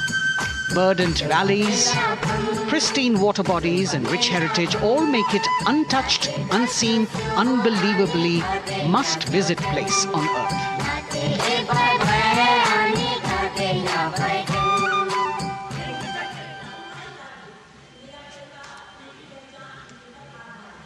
From Arunachal, we move to the state of Haryana and the government-run program called Mera Parivar Meri Pehchan, which attempts to provide the benefits of government-run schemes to eligible families by using technology and connecting with every family in the state. Data collected and updated by the government helps empowering the residents easily, digitally, be it procuring ration, agricultural subsidies, scholarships or pensions. पल पल चलती rail metro सुगम सभी का आना जाना परिवार पहचान पत्र से खुशहाली का यह ठिकाना उन्नत खेती मन हर लेती हरियल फसलों का लहराना इतना सब मेरे सूबे में मन क्यों ना चाहे इतराना जय हरियाणा। हरियाणा से चलते हैं एक बार फिर पूर्वोत्तर की ओर। बारी है मणिपुर की। मणिपुर राज्य की झांकी थंबल गी लांगला लोटस थ्रेड्स विषय वस्तु पर आधारित। मणिपुर का ईमा केथिल 500 साल पुराना बाजार, दुनिया का एकमात्र बाजार जो महिलाओं द्वारा संचालित है।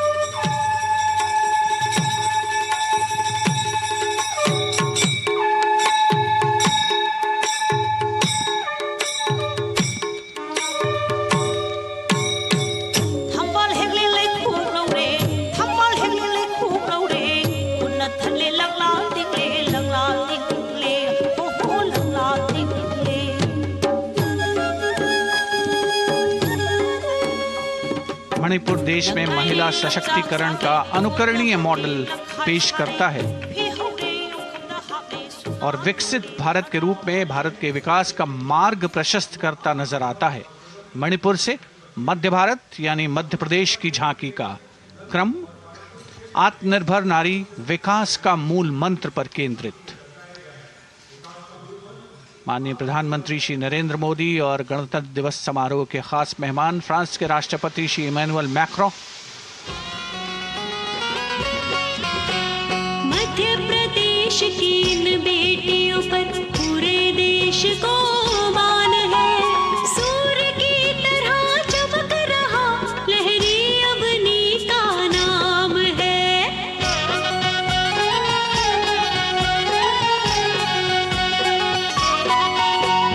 दुर्गा माई की कला ने भारत की शोभा बढ़ाई है।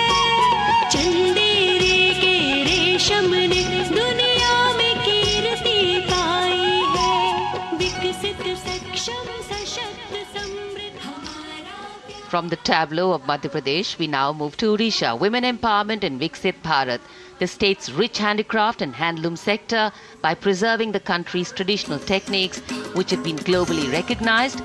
That's what's being shown.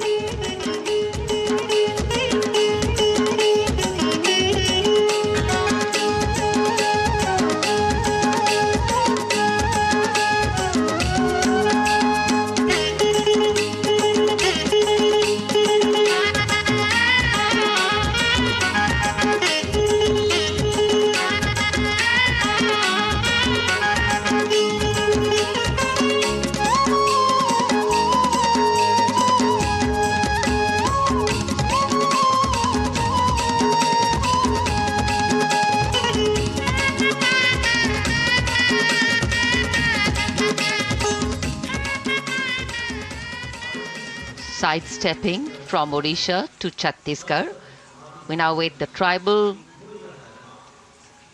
themed tableau from Chhattisgarh, reflecting the democratic consciousness and traditional democratic values present in tribal communities since ancient times, which are still alive and prevalent in the Bastar division of the state even after 76 years of independence.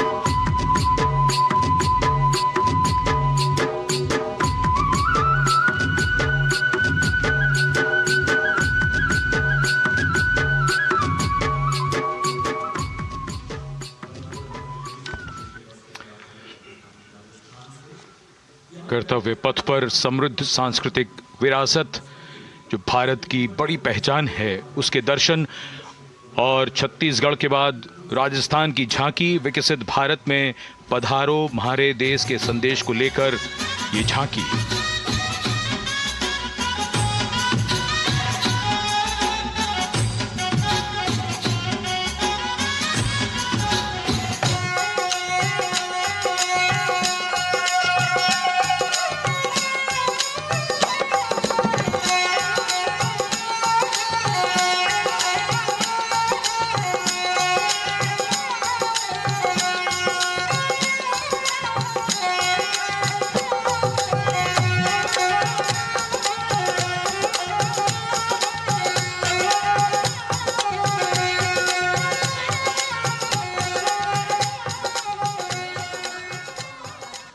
Rajasthan के बाद चलते हैं महाराष्ट्र की ओर। महाराष्ट्र की झांकी जिसमें छत्रपति शिवाजी महाराज के 350वें राज्याभिषेक वर्ष समारोह को दर्शाया गया है। छत्रपति शिवाजी महाराज का संघर्ष मुख्य रूप से अन्याय और शोषण के खिलाफ था।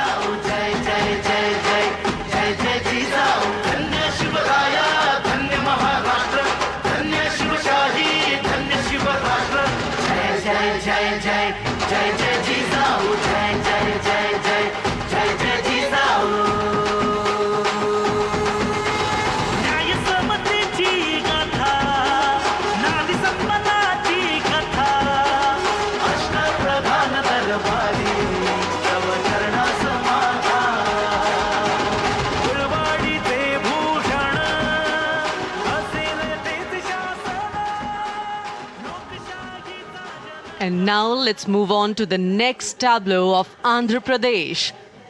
The tableau is on the subject of transforming school education, making students globally competitive.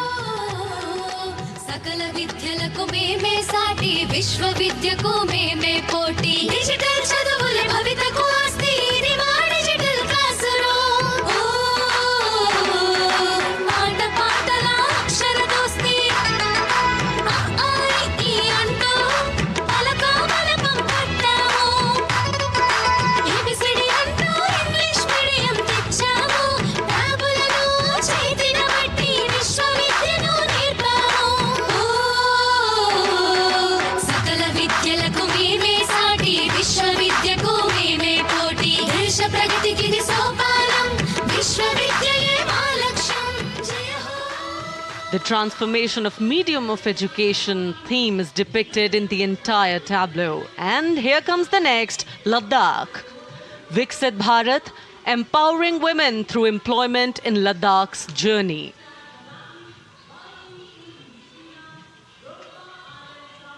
The Indian women ice hockey team, exclusively composed of Ladakhi players, symbolizes this journey of empowerment.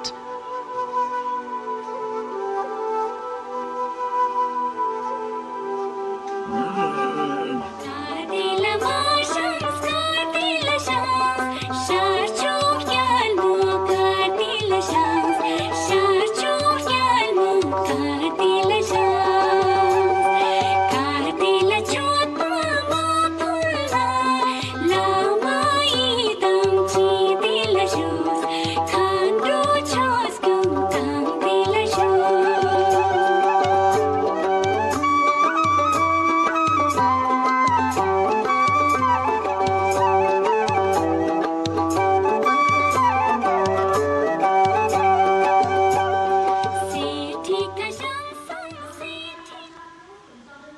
और अब सलामी मंच के सामने धीरे धीरे शान से अग्रसर होता हुआ तमिलनाडु राज्य की झांकी। इस झांकी में तमिलनाडु के प्राचीन कुदवलय प्रणाली यानी मिट्टी के बर्तन में मतपत्र डालकर चुनाव किए जाने की प्राचीन परंपरा को दर्शाया गया है।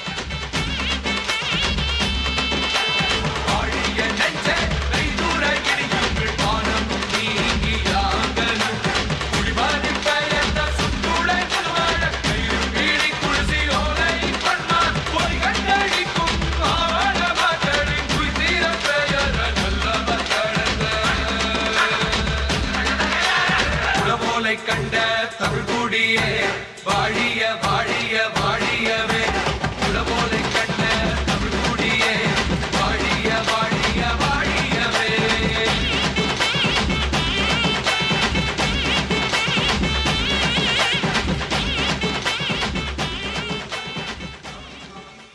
और अब अगली झांकी है गुजरात राज्य की झांकी, जो गुजरात के सीमा पर्यटन की वैश्विक पहचान धोरडो पर आधारित है। इस झांकी में गुजरात के कच्छ की संस्कृति को दिखाया गया है, जिसमें कच्ची घर भूंगा, स्थानीय हस्तशिल्प और रोगन कला सम्मिलित है। झांकी में कच्छ गांव की दृश्यावली बताती है क्यों गुजरात आज विश्व पर्यटन की नई पहचान है।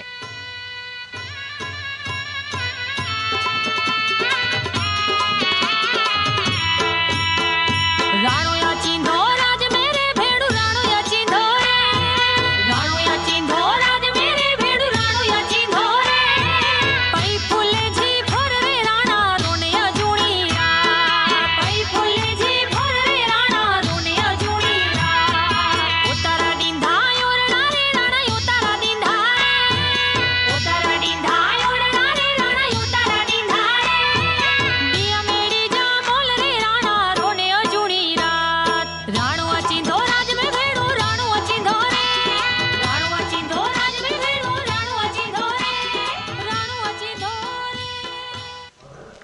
From Gujarat, it's time to move on to Meghalaya. The tableau opens an enchanting display of Meghalaya's cherry blossoms, transforming the landscape into a canvas awash in delicate shades of pink.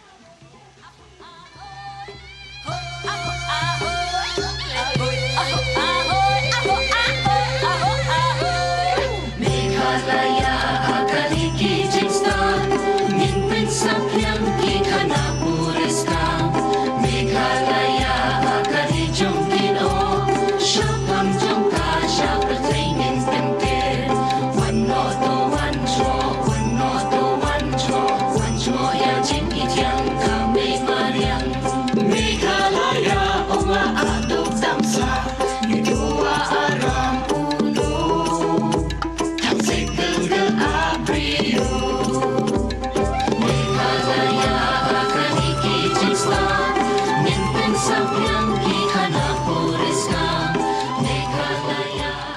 These diverse themes intricately weave together, encapsulating Meghalaya's cultural richness, natural wonders and communal spirit. And here comes Jharkhand, transporting us through the rich heritage of Tussar silk, once known as Kosa or Vanya silk.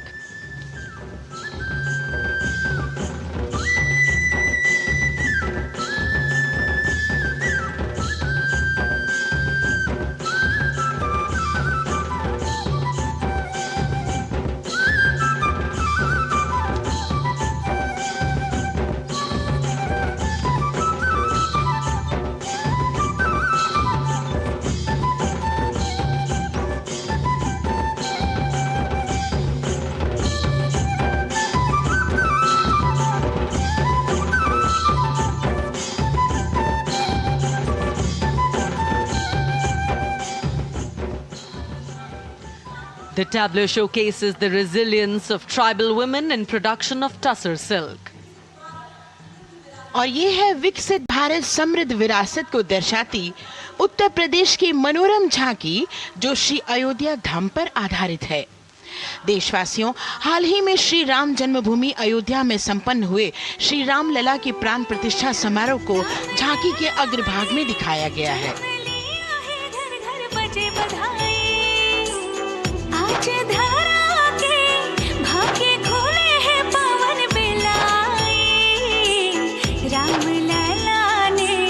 जन्म लिया है, घर घर बजे बधाई, ओ घर घर बजे बधाई। यहाँ कुंभ की छटा देख कर दुनिया जय जय बोले, नए उद्यमों ने विकास के नए रास्ते खोले। छठी धुंध उत्तर प्रदेश की नई रोशनी छाई, नई रोशनी छाई। साथ ही उत्तर प्रदेश की समृद्ध विकास, जिसमें जेवर अंतर्राष्ट्रीय हवाई अड्डा, नोएडा में सबसे बड़े मोबाइल मैन्युफैक्चरिंग फैक्ट्री, इन सभी को झांकी में दिखाया गया है। और अब सलामी मंच के सामने अग्रसर होता हुआ तेलंगाना राज्य की झांकी। ప్రజాస్వామ్య స్థాపనకి పునాదిగా నిలిచెనే గాంధీ వల్లభాయ్ పటేల్ సుభాష్ చంద్ర బోసులు రామ్జీ గొండు కొమరం భీం వీరనారి ఐలమ్మలు ఎందరో యోధుల సమరాలే ప్రజల హక్కుల నిలిపెనే స్వేచ్ఛ కోసం పోరు చేసి వెలుగై నిలిచిన రామ్జీ గొండు గడి కొరల గల్లా పట్టి కొంచి కొట్ట చిట్టాలమ్మ జల్ జంగల్ జమీన్ జంగుకి తుడం కొట్ట కొమరం భీమన్న तेलंगाना की इस भव्य झांकी में जमीनी स्तर पर जनतंत्र तेलंगाना की आजादी आंदोलन के योद्धा और उनकी परंपरा को बखूबी दर्शाया गया है। And the next tableau approaching the saluting base, Indian Space Research Organization. The Chandrayaan-3 tableau depicts the successful soft landing of the Chandrayaan-3 spacecraft on the moon near the South Pole. अंतरिक्ष की ऊंचाइयों को छूने लगा भारत परिवार, प्रगति पथ पर हो रहा देश आज गतिमान, इसरो विकसित भारत की पहचान।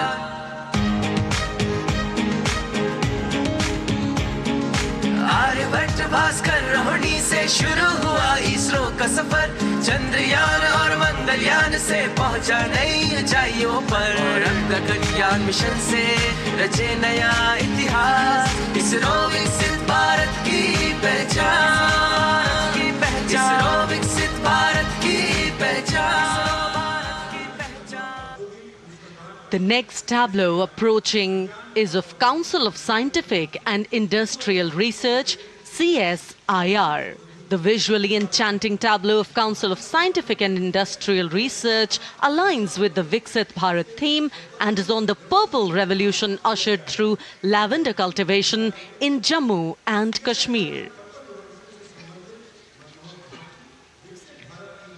Highlighting agro-technical developments, the distillation unit for extracting essential oil from lavender flowers. Lavender हर एक खेत में लगाओ, ई ट्रैक्टर घर घर ले आओ, कम लागत में मुनाफा कमाओ, सारे किसान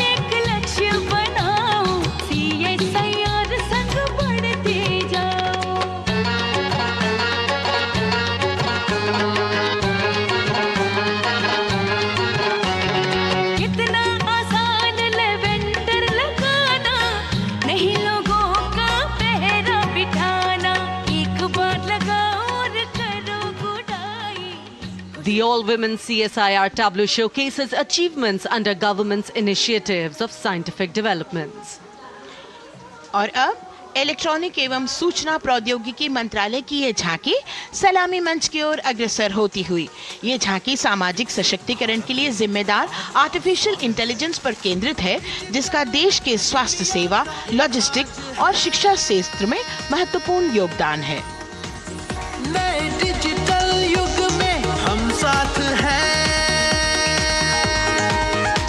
बदल रहे हैं हम, आत्मनिर्भर भारत यहाँ, शिक्षा चिकित्सा समाज को मिल रहा है साथ नया।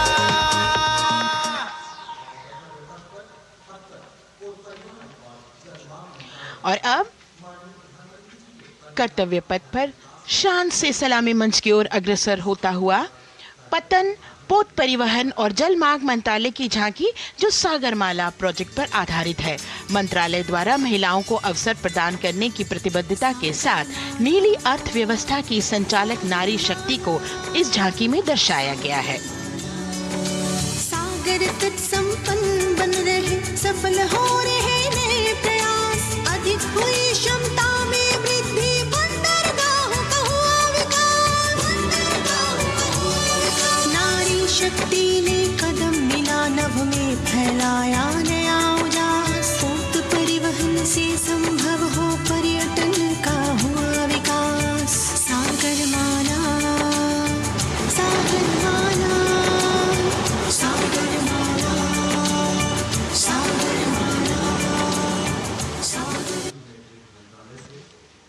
And the next tableau arriving is of ITBP, Ministry of Home Affairs. Ministry of Home Affairs tableau on vibrant villages through symbolism and various themes depicts how rich culture, activities and infrastructure development, including roads in the vibrant villages, are bringing vibrancy, holistic economic viability and prosperity.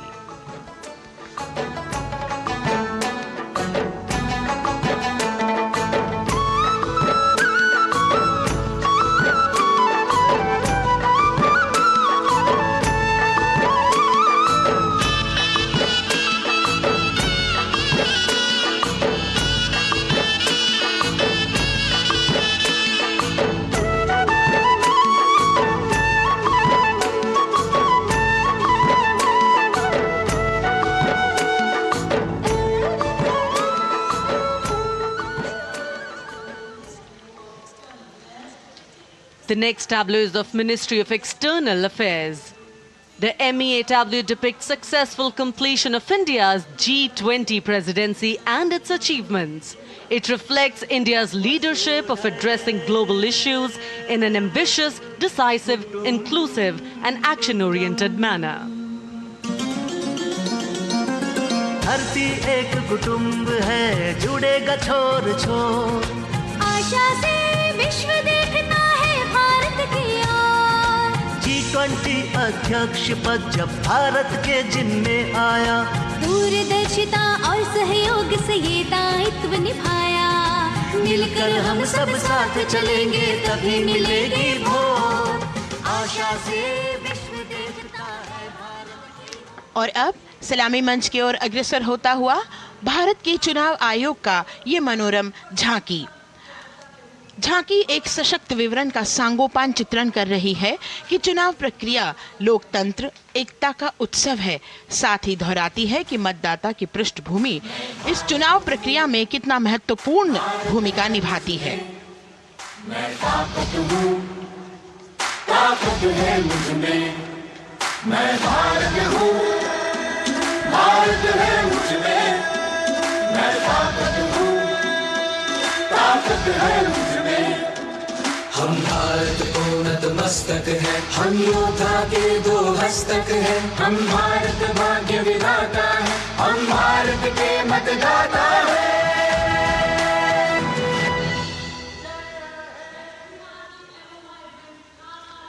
और अब सलामी मंच की ओर अग्रसर होता हुआ केंद्रीय लोक निर्माण विभाग की झांकी सेंट्रल विस्टा, विकसित भारत का प्रतिबिंब। इस झांकी में कर्तव्य पथ, नया संसद भवन, नव स्थापित नेताजी सुभाष जी की प्रतिमा को बखूबी प्रदर्शित किया गया है। नया विकसित कर्तव्य पथ एवं नया संसद भवन विश्व के मानचित्र पर अमिट छाप छोड़ता है। यह विश्व पटल पर अपनी नई पहचान बनाने और तेजी से विकास करते हुए नए भारत का प्रतिबिंब है।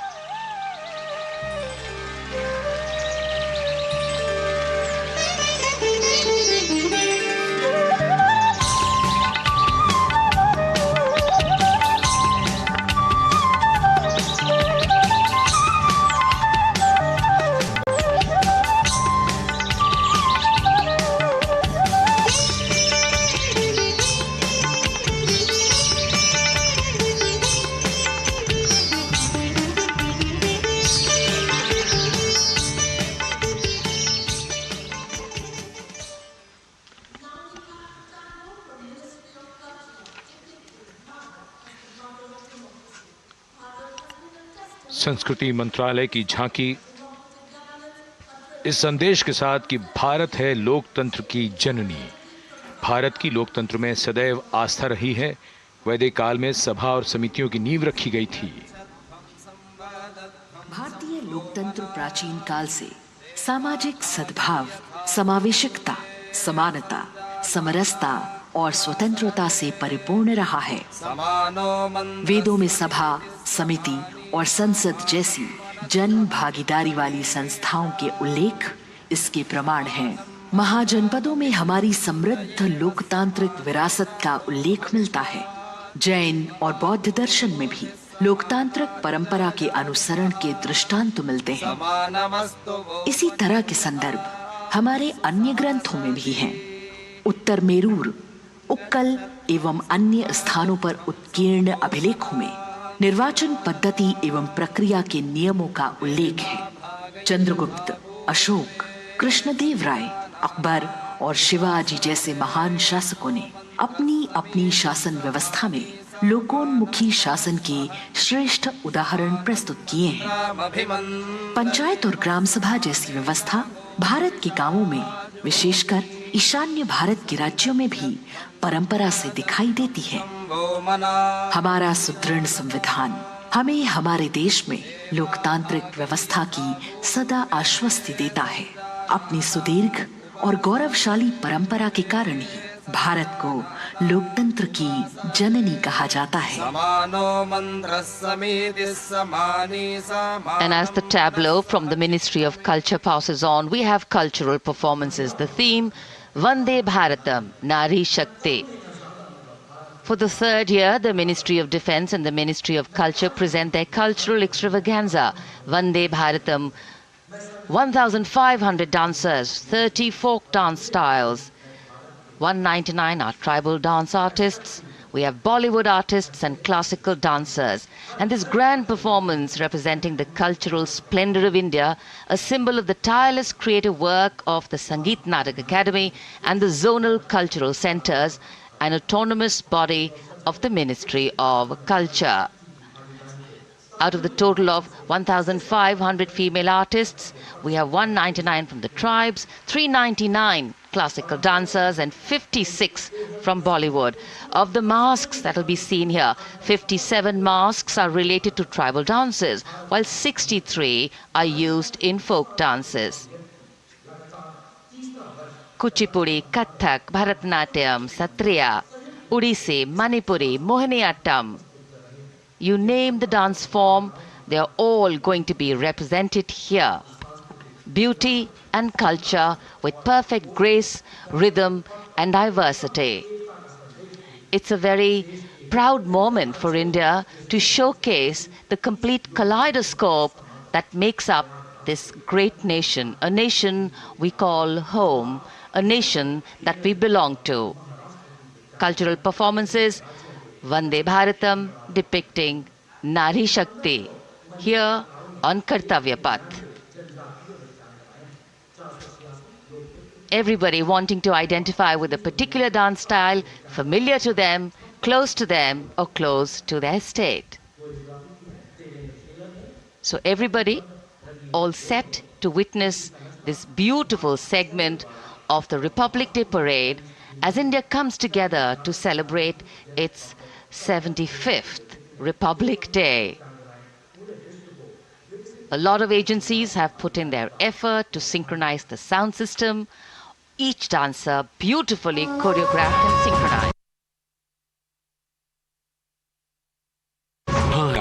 और अतुल्य इतिहास, शास्त्रों के मूल सिद्धांतों से समावेशी संविधान तक, शून्य के आविष्कार से डिजिटल विश्व में व्यापक छलांगे, पंचांगों के खगोलीय गणित से चंद्रयान की सफलता, दुनिया के कॉर्पोरेट क्षेत्र में भारतीयों का सम्मानजनक रुतबा, विश्व शक्ति की डगर पर बढ़ते कदम, ये परिणाम है देश हित को समर्पित सोच का, सधे हुए सन्निष्ठ नेतृत्व का, कर्मयोग के कार्यान्वयन का। ये है संकल्प से सिद्धि। वंदे भारतम, नमन तुझे, नमन तुझे, शत नमन तुझे, शत नमन तुझे, है नमन तुझे, है नमन तुझे, शत नमन तुझे, शत नमन तुझे। संकल्प लिए जो भी हमने उन्हें सिद्धि तक पहुंचाना है।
इसीलिए ये भारत भूमि शांति दूत कहलाती है। संकल्प से सिद्धि के लिए हमने लिए हैं 5 प्राण। विकसित भारत का लक्ष्य, गुलामी के हर अंश से मुक्ति। करें अपनी समृद्ध विरासत पर गर्व। एकता और एकजुटता हम में रहे कर्तव्य की भावना।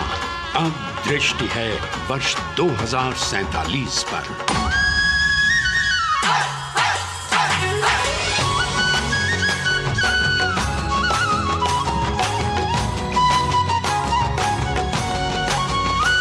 जय है जवान, जय है किसान, जय है विज्ञान, जय है अनुसंधान। नारी शक्ति, युवा शक्ति, नारी शक्ति और युवा शक्ति करती प्रगति में योगदान। जय है जवान, जय है किसान।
संस्कृति हमारी गौरवशाली,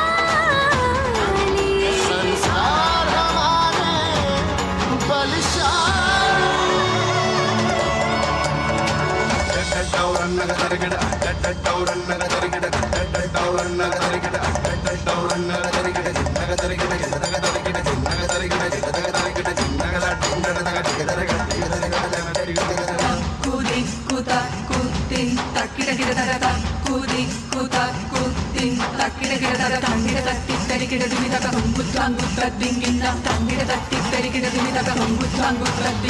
विरासत हमारी है निराली। क्यों गर्व करें ना हम वंदे भारतम, आ रहे हैं हम वंदे भारतम। पहुंच कर शिखर पर ही लेंगे अब हम दम। आ रहे हैं हम वंदे वंदे, ओ आ रहे हैं हम भारतम भारतम वंदे भारतम। संकल्प लिए जो भी हमने उन्हें सिद्धि तक पहुंचाना है।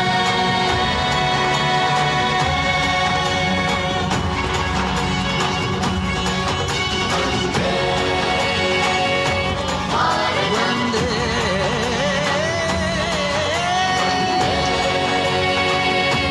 भारतम, वंदे भारतम, वंदे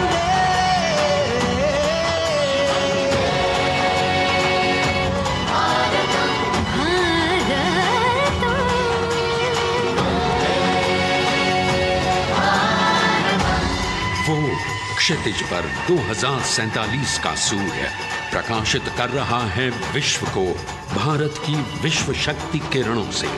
विश्व शक्ति पर सामरिक नहीं, सांस्कृतिक, सामाजिक, औद्योगिक, आध्यात्मिक हमारा लक्ष्य है विश्व शांति और भारतीय जनता की सुख समृद्धि। हमारे विश्व कुटुंब के लिए ये हो सकता है, हो के रहेगा। वर्ष 2047 हम आ रहे हैं। भारत की सांस्कृतिक विविधता को इन कलाकारों द्वारा यहाँ कर्तव्य पथ पर प्रस्तुत किया। The appreciation of the spectators, palpable as they give them a loud and long applause. A kaleidoscope of color, music, classical dance traditions, contemporary and modern dance styles, a huge, expansive canvas of cultural pageantry being displayed, Vande Bharatam. As we move towards the culmination of the parade, we now await the grand spectacle. The motorcycle riders who will display their acrobatic skills on the ground, and then the grand finale where we will see the aerobatic skills in the sky of the Indian Air Force. The excitement really palpable here as we strain our eyes to the left of the saluting base to see the first rider of the combined women's contingent of the SSB, CRPF and BSF for the first time on Kartavya Path.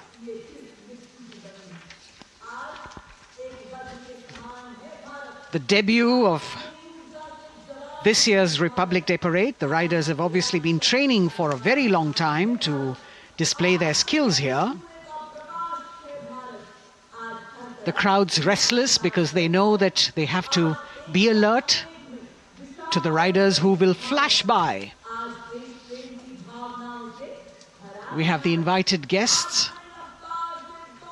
from various states and union territories, dressed in their traditional attire, also witnessing this historical parade.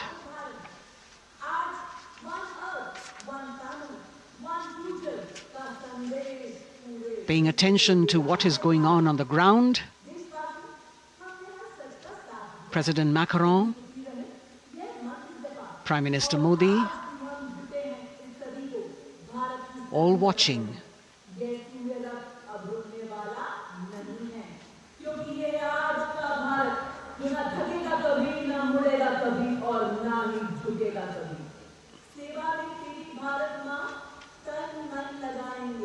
The riders of this combined contingent, all women, and we can now see their headlights on as they are approaching the saluting days. They are a determined, mentally alert and physically fit group with unmatched courage, stamina and precision in handling their moving vehicles. It's indeed creditable to them that they not only have to maintain speeds, maintain a balance, and also complete their maneuvers in the stipulated time, but also have to be alert to any untoward event that might take place. And they do this ensuring that it is done efficiently and in complete safety.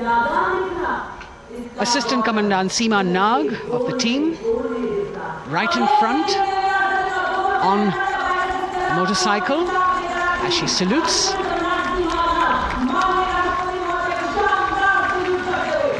सहायक commandant सीमा नाग अभिवादन formation में सलामी मंच के सामने से गुजरते हुए शौर्य और संतुलन की मिसाल पेश करते हुए, और यह लक्ष्यता फॉर्मेशन सीआरपीएफ की सशस्त्र महिला कार्मिकों का, जिसमें रीता बिस्ट कांस्टेबल के साथ 8 महिला कार्मिक शामिल वर्सटैलिटी का प्रदर्शन करते हुए इसके ठीक पीछे सर्वत्र सुरक्षा सीआरपीएफ, बीएसएफ और एसएसबी की महिला कार्मिक। Seema Prahari, 15 women along with Constable Anupam, showing how they provide security at the borders. Nari Shakti is the next contingent, Inspector Sainaz Khatun with 13 others, all deployed in the hinterland of the country. You'll agree that the choreography requires innumerable hours of practice and exacting standards. And as thrilling as it is to see the sport, we must also warn our viewers not to try this or attempt any of these maneuvers on our roads. Please remember that they are professional riders who have received several hours of training. अभिनंदन formation कर्तव्य पथ पर BSF की महिला कार्मिकों द्वारा कमान inspector Sonia Banwari के हाथों में और 27 महिला कार्मिक उनको सहयोग करते हुए योग से सिद्धि मन और शरीर के सामंजस्य का प्रदर्शन। कांस्टेबल अनिता भारती और 7 अन्य महिला कार्मिकों के साथ उन्हें इस फॉर्मेशन में देखा जा सकता है। Constable Rekha and 11 others, proving that yoga is essentially a spiritual discipline based on an extremely subtle science. The emphasis on discipline and exercise through yoga. Sadhana, Constable Shivlila with 9 others, single-minded concentration, allowing them to perform on those beam roles. Constable Vijeta Balale Rao and 18 others demonstrate the oneness of thought and action in Tanmayata.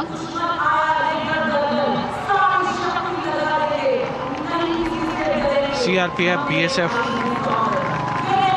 की ये महिला कमान इस समय सलामी मंच के सामने संतुलन और शौर्य का असाधारण उदाहरण पेश करते हुए अनंतता, तेजस्विता, छू लो आसमान जैसे फॉर्मेशंस एसएसबी और सीआरपीएफ के महिला कार्मिक कर्तव्य पथ को गर्मजोशी रोमांच से सराबोर करते हुए उपस्थित जनसमूह आह्लादित है, रोमांचित है, करतल ध्वनि से अभिनंदन करता हुआ इन जांबाजों के नायाब, जानदार, यादगार प्रदर्शन का।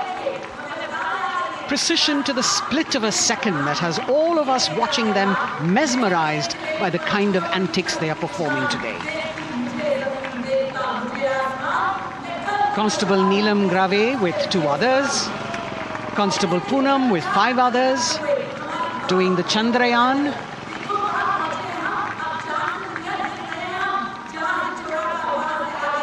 Achieving greater heights, women of the SSB, CRPF and BSF. Ekagrata, Constable Sheikh Kajal Ilahi with 11 others, displaying mindfulness, which shows the balance that they achieve between personnel. A teamwork that is on display. अगली formation की विषय वस्तु है समन्वय स्थिरता। इसे CRPF की constable साची पांडे और 19 अन्य महिला कर्मियों ने तैयार किया है। सलामी मंच के सामने से गुजरते हुए इस प्रदर्शन के माध्यम से बल कार्मिक की फोकस्ड अटेंशन को दर्शाया जा रहा है और इसके ठीक पीछे है पिनेकल ऑफ द फॉर्मेशंस यानी यशस्विनी कांस्टेबल वंदना और 47 अन्य महिला कार्मिक इसमें शामिल। समन्वय, साहस, समावेशिता का बेजोड़ प्रदर्शन। The human pyramid, formed by Constable Vandana Yadav and 47 others, creative choreography, innovative postures, routines that defy gravity, balancing themselves on moving vehicles fitted with their props. Nari Shakti, balancing things at home, balancing our work, and now balancing with perfection on Kartavya Path. Breathtaking formations, perfect balance, totally focused and seemingly effortless. So after gravity-defying feats on the ground, we now await the grand finale of the Republic Day Parade. The Indian Air Force will present a breathtaking flypast. Precision at tremendous speeds will be on display today, and we will witness some awe-inspiring aerobatics done with professional precision. In fact, traditionally, flypasts also serve as an aerial salute. They show respect, display aircraft, showcase flying skills, and delight the public. उत्सुकता से इंतजार है यहाँ पर हर व्यक्ति को कि कुछ ही देर में यहाँ वायुसेना के हवाई जहाज कर्तव्य पथ के ऊपर से जब गुजरेंगे, एक शानदार फ्लाईपास्ट और उसके लिए आने वाले जितने भी हवाई जहाज हैं वो देश के अलग अलग वायुसेना के एयरबेस से उड़ान भरकर यहाँ पहुँचते हैं और क्रम से उसके बाद कर्तव्य पथ के ऊपर से गुजरते हैं। बेहतरीन समन्वय और नियंत्रण का प्रदर्शन होता है। फ्लाईपास्ट वायुसेना इस समारोह को नई ऊंचाइयों पर ले जाती हुई कुछ ही देर में यहाँ शानदार fly past. And today we are showing you actually aerial shots taken specially to actually make this whole fly past become very real for you. And these are shots taken from Prachand, the first formation, which is in a short while from now will go past the saluting base. And these shots have been specially procured and are presented here so that not only do you get a real, or if you want to say surreal experience of the complete fly past, and to herald the beginning of the second innings, the Prachand formation led by our very own indigenously manufactured light combat helicopter flanked by the Apache and indigenous advanced light helicopter Mark IV in arrow formation led by Group Captain Deepak Vishnoi. The Apaches are from 125 helicopter squadron.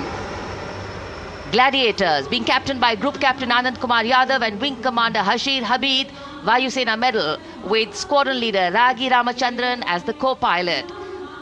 And following them were Wing Commander Rupendra Kumar Mishra and Wing Commander Sushil Khajuria in the indigenously designed and developed helicopters of the 116 helicopter unit known as the Tank Busters. और प्रचंड formation के बाद अगली formation होगी तंगेल। ये दृश्य कैसा दिखता है, ये फॉर्मेशन आपके लिए खास तौर पर इनको रिकॉर्ड किया गया और इस समय आप इन्हें देख सकते हैं। और कुछ ही देर में यहां पर हेरिटेज फ्लाइट का डकोटा विमान और 2 डॉनियर विमानों के साथ विग फॉर्मेशन में यहां से गुजरेंगे। 1971 के भारत पाक युद्ध में वायुसेना की ट्रांसपोर्ट फ्लीट की शानदार भूमिका को तंगेल एयर ड्रॉप से याद करते हुए इस फॉर्मेशन का नाम रखा गया है।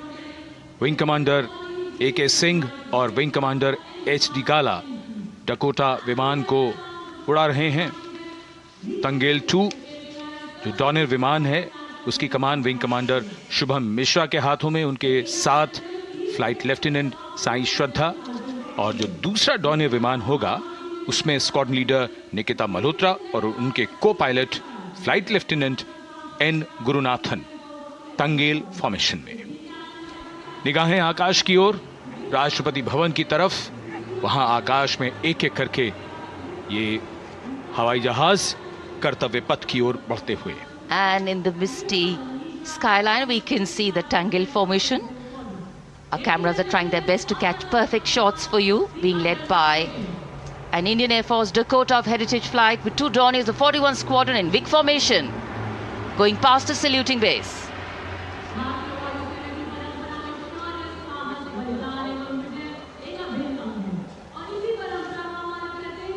And now after Tangel, we look forward to the next formation, which is the Arjun formation, named after Marshal of the Air Force Arjun Singh.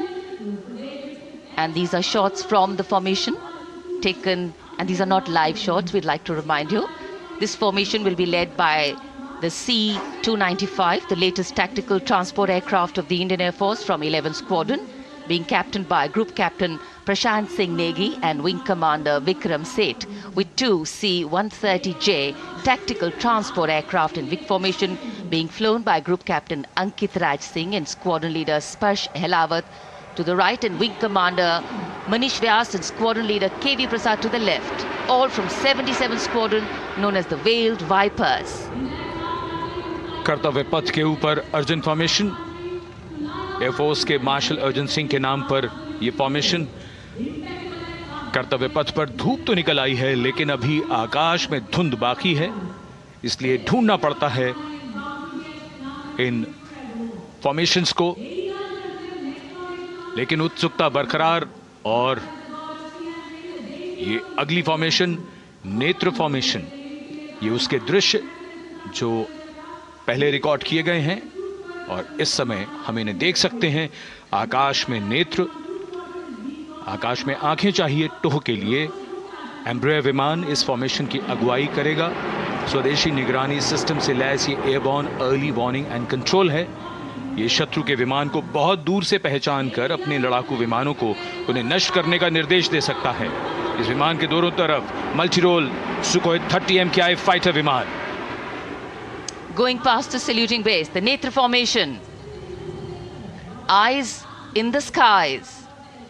Embraer की कमान ग्रुप कैप्टन एस गुणाशेखरन, सुखोई 30 में group captain उत्तर कुमार और wing commander Manish Jakhar big formation में उड़ान भरते हुए कर्तव्य पथ के ऊपर से गुजरे। You know, viewers, the special shots that we are bringing for you, the pre-recorded ones, are the closest that most of us can get an experience of actually being in one of these aircraft and flying them. Here, these are shots of the Varuna formation. Kartavya Path will now resonate with excitement. Varuna is the god of sea and rain, the deity of the coastal landscape, and according to an Indian Navy pilot, it's a very, very special plane for them. So an Indian Navy P-8I maritime vehicle leading this formation with two Su-30s of the Indian Air Force in Vic formation. The P-8I being flown by Commander Ruchit Gaur along with Group Captain Manoj Yadav and Wing Commander Parvinder Singh Chahal as Varuna 2 and 3 flying the Sukhois of 31 Squadron, popularly known as the Lions. The Lions roaring across Kartavya Path today. Varun formation के बाद अगली formation है भीम, और ये Bhim formation के दृश्य जो हमने रिकॉर्ड किए हैं, ये कॉकपिट से किस तरह दिखता है आकाश और ये फॉर्मेशन। शक्ति का प्रतीक भीम और इस फॉर्मेशन की अगुवाई भारी और शक्तिशाली ट्रांसपोर्ट विमान C-17 कर रहा है।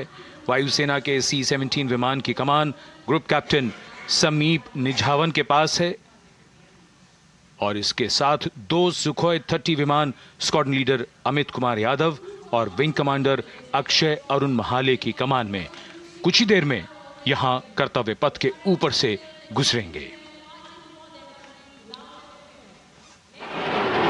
This is the beam formation, which our cameras are now going to catch for you.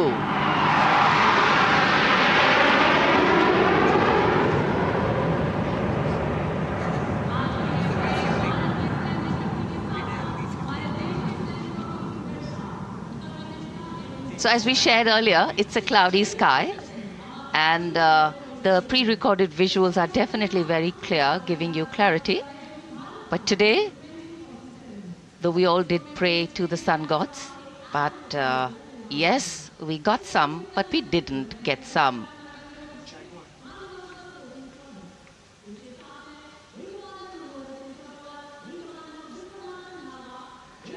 Now we have the Amrit formation, and these are views that you can see of that.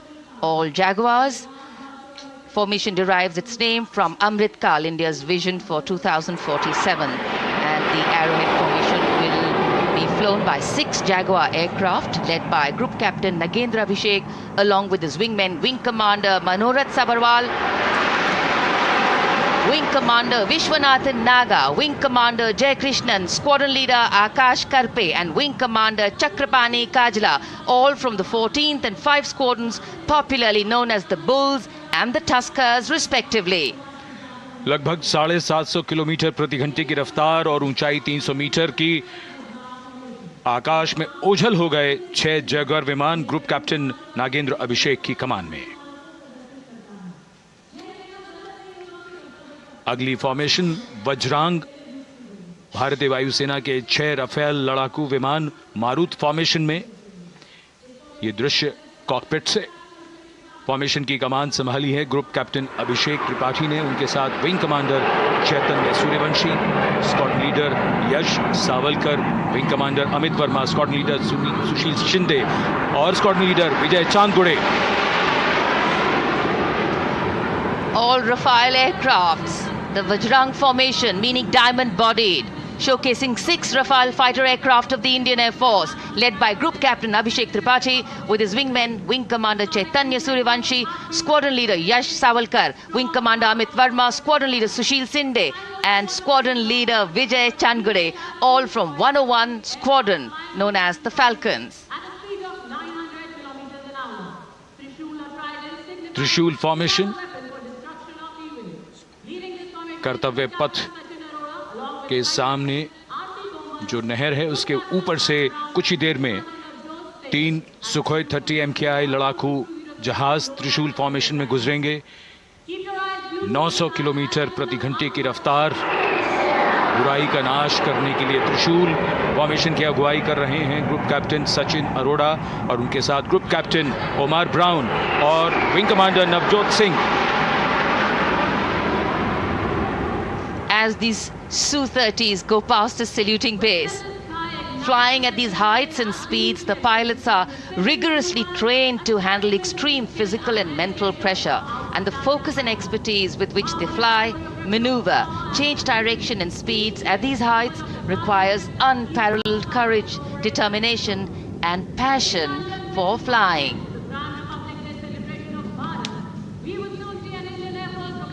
Visuals now of the Vijay formation to mark the conclusion of the Grand Republic Day celebration.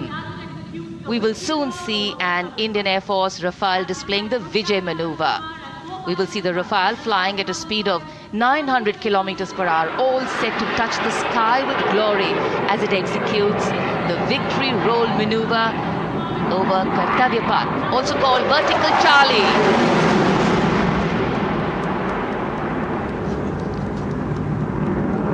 It's a very spectacular maneuver in the Vertical Charlie, an acrobatic maneuver in which the aircraft pulls up vertically and carries out rolls at that altitude before stabilizing at a higher altitude. Aircraft was flown by Group Captain Arun Kumar and co-piloted by Squadron Leader Shivangi Singh, both from 17th Squadron known as the Golden Arrows. So all heads turning skywards and the gaze searching for that glimmer of silver. We are once again filled with wonder and respect for the brilliance of this display by the Indian Air Force. शानदार flypast हमारे वायु वीरों ने एक रोमांच की नई कथा, एक नई ऊंचाई यहां दर्शा दी। बहुत ही उत्साहित जनसमूह इस 75वें गणतंत्र दिवस समारोह पर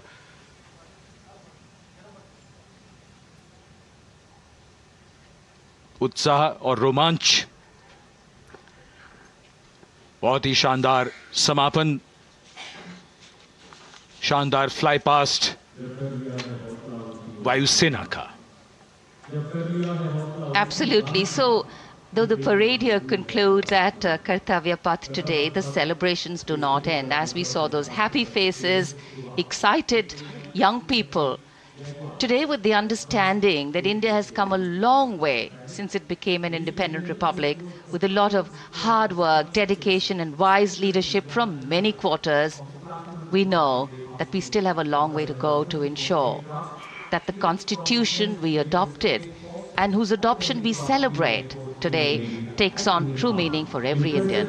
But yes, we have a lot to celebrate too. A young population positioned to accelerate economic growth, a vibrant democracy where the constitution guides and shows us the way, and an inherent belief in unity that will always bridge the differences and diversity. The President's bodyguard have arrived here to escort the Supreme Commander along with the chief guest for today's parade back to Rashtrapati Bhavan.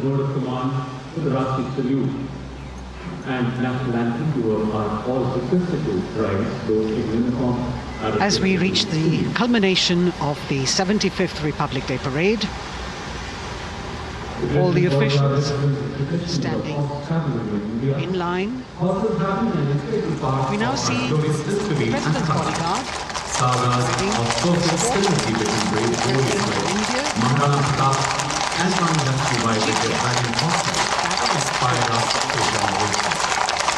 the presidential carriage moving forward into position. The 75th Republic Day Parade is not just a spectacle.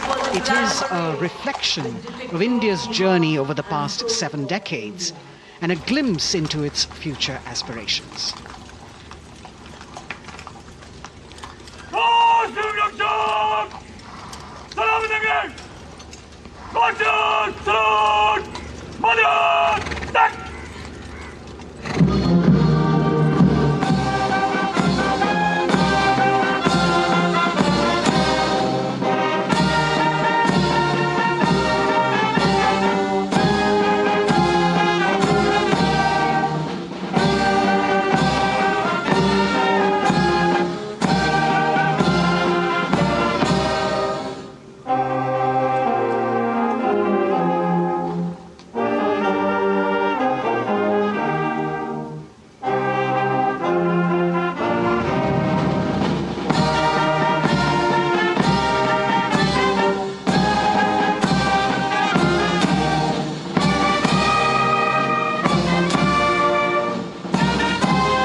cries of Bharat Mata Ki Jai resounding in the atmosphere as the presidential carriage moves forward.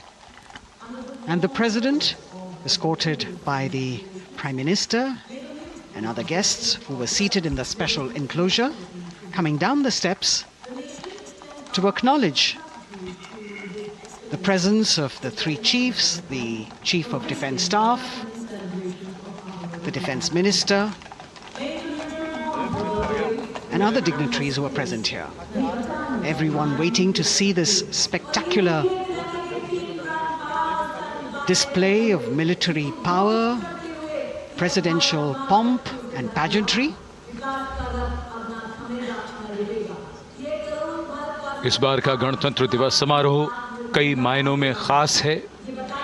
इस बार विशेष रूप से आमंत्रित लगभग 13,000 अतिथियों को यहां बुलाया गया।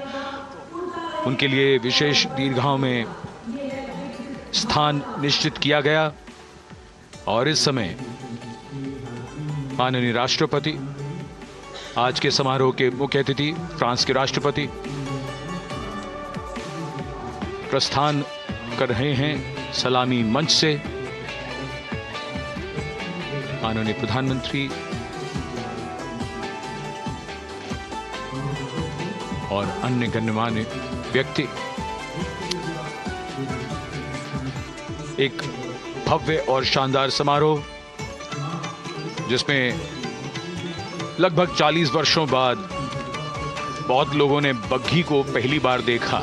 एक पीढ़ी बदल गई इस दौरान, जब पिछली बार कर्तव्य पथ पर ये बग्घी आई थी और आज ये भव्य समारोह हमारा 75वां गणतंत्र दिवस। The President of India, the Supreme Commander of the Indian Armed Forces, ready to depart from the venue, along with the chief guest for today's parade, the President of France. And today, as President Draupadi Murmu leaves the saluting base, she carries with her the warmth of another parade, showcasing India in all its myriad colors, forms and strengths.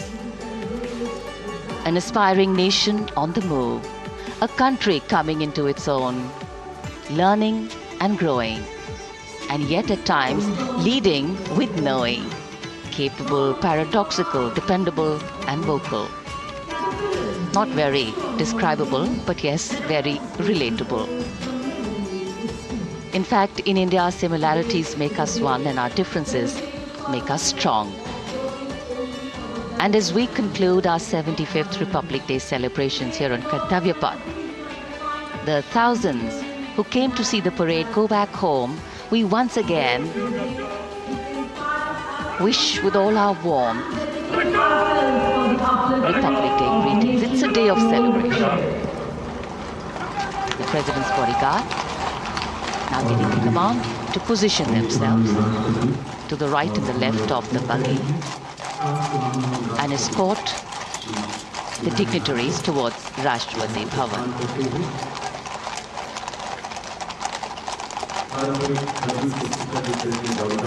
Warm smiles, warm feelings, and a warm sense of satisfaction. So all those who got out early in the morning seem very content. Yes, it was worth it. Yes, it was worth coming out here to see India, a resplendent vision, a slice of our country.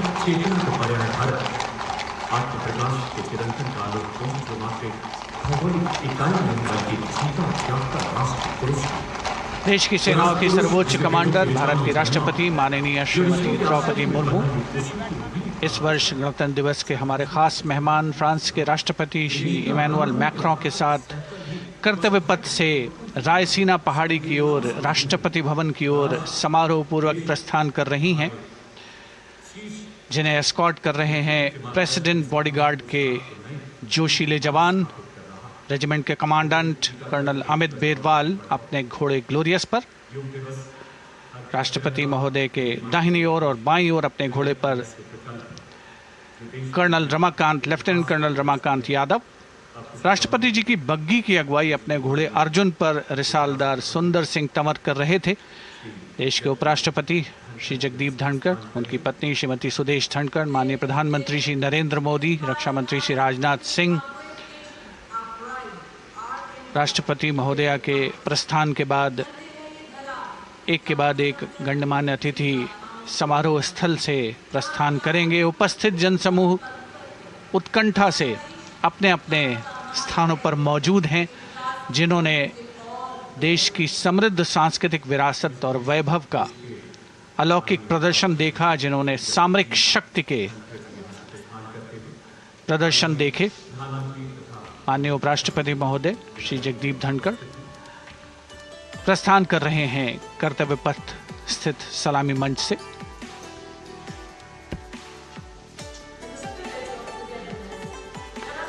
The Vice President, Sri Jagdeep Dhankar, and his wife, Dr. Sudesh Dhankar, taking leave from the saluting base.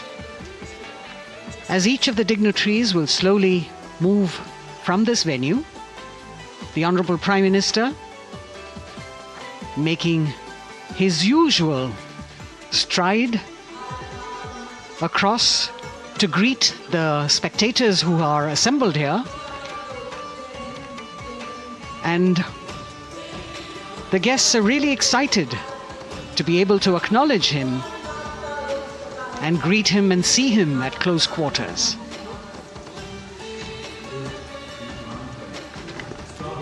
This festival of people's power on display here,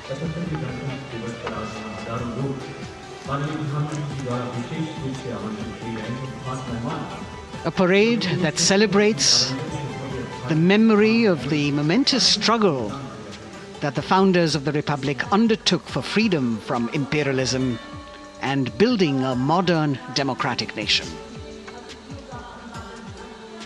India, the mother of democracy, and Viksit Bharat.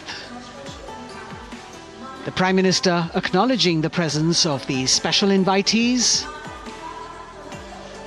a lot of women who are here, specially invited to participate in the Republic Day Parade from distant corners of the country. You can see a section of the Northeast represented there.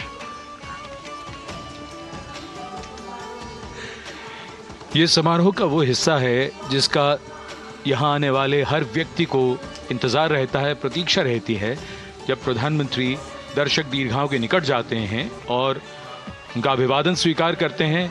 बहुत ही रोमांच से भरे हुए क्षण होते हैं जब वो प्रधानमंत्री को अपने इतने निकट पाते हैं।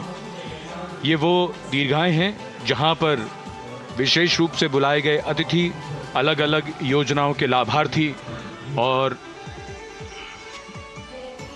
आनंद सूत्र के बुनकर और कारीगर, इसके साथ साथ स्वयं सेवा समूह के लोग, गांव के अलग अलग प्रतिनिधि, ये सभी यहां पर मौजूद और इनकी दीर्घाओं के सामने से प्रधानमंत्री गुजरते हुए अभिवादन स्वीकार करते हुए।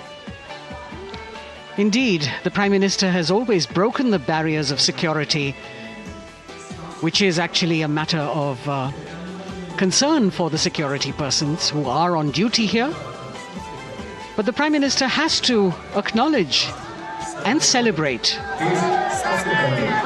the contributions of all the people who are assembled here, those who are watching, those who join him for this spectacle. The form of government chosen by the leaders of a nation is a critical determinant of the type of life its citizens and future generations will live. And when India chose to become a democracy, it set for itself a daunting and difficult path. Because to uphold democratic principles in a country that was yet to experience unity as a separate entity, and that too in a nation that was as diverse as one could be, which we saw today, was surely no easy task. And today we can see right in front of us as Prime Minister Narendra Modi walks along the enclosures that as the largest democracy in the world, India has kept its democracy vibrant and strong. Its people are its priority. Its people are its engines, driving change, powering growth, giving direction. And therein lies the core of a future developed nation. A developed nation that young generations sitting in this audience and young viewers, all of them tuned in to this live telecast. That's a future in store for them and for all of us.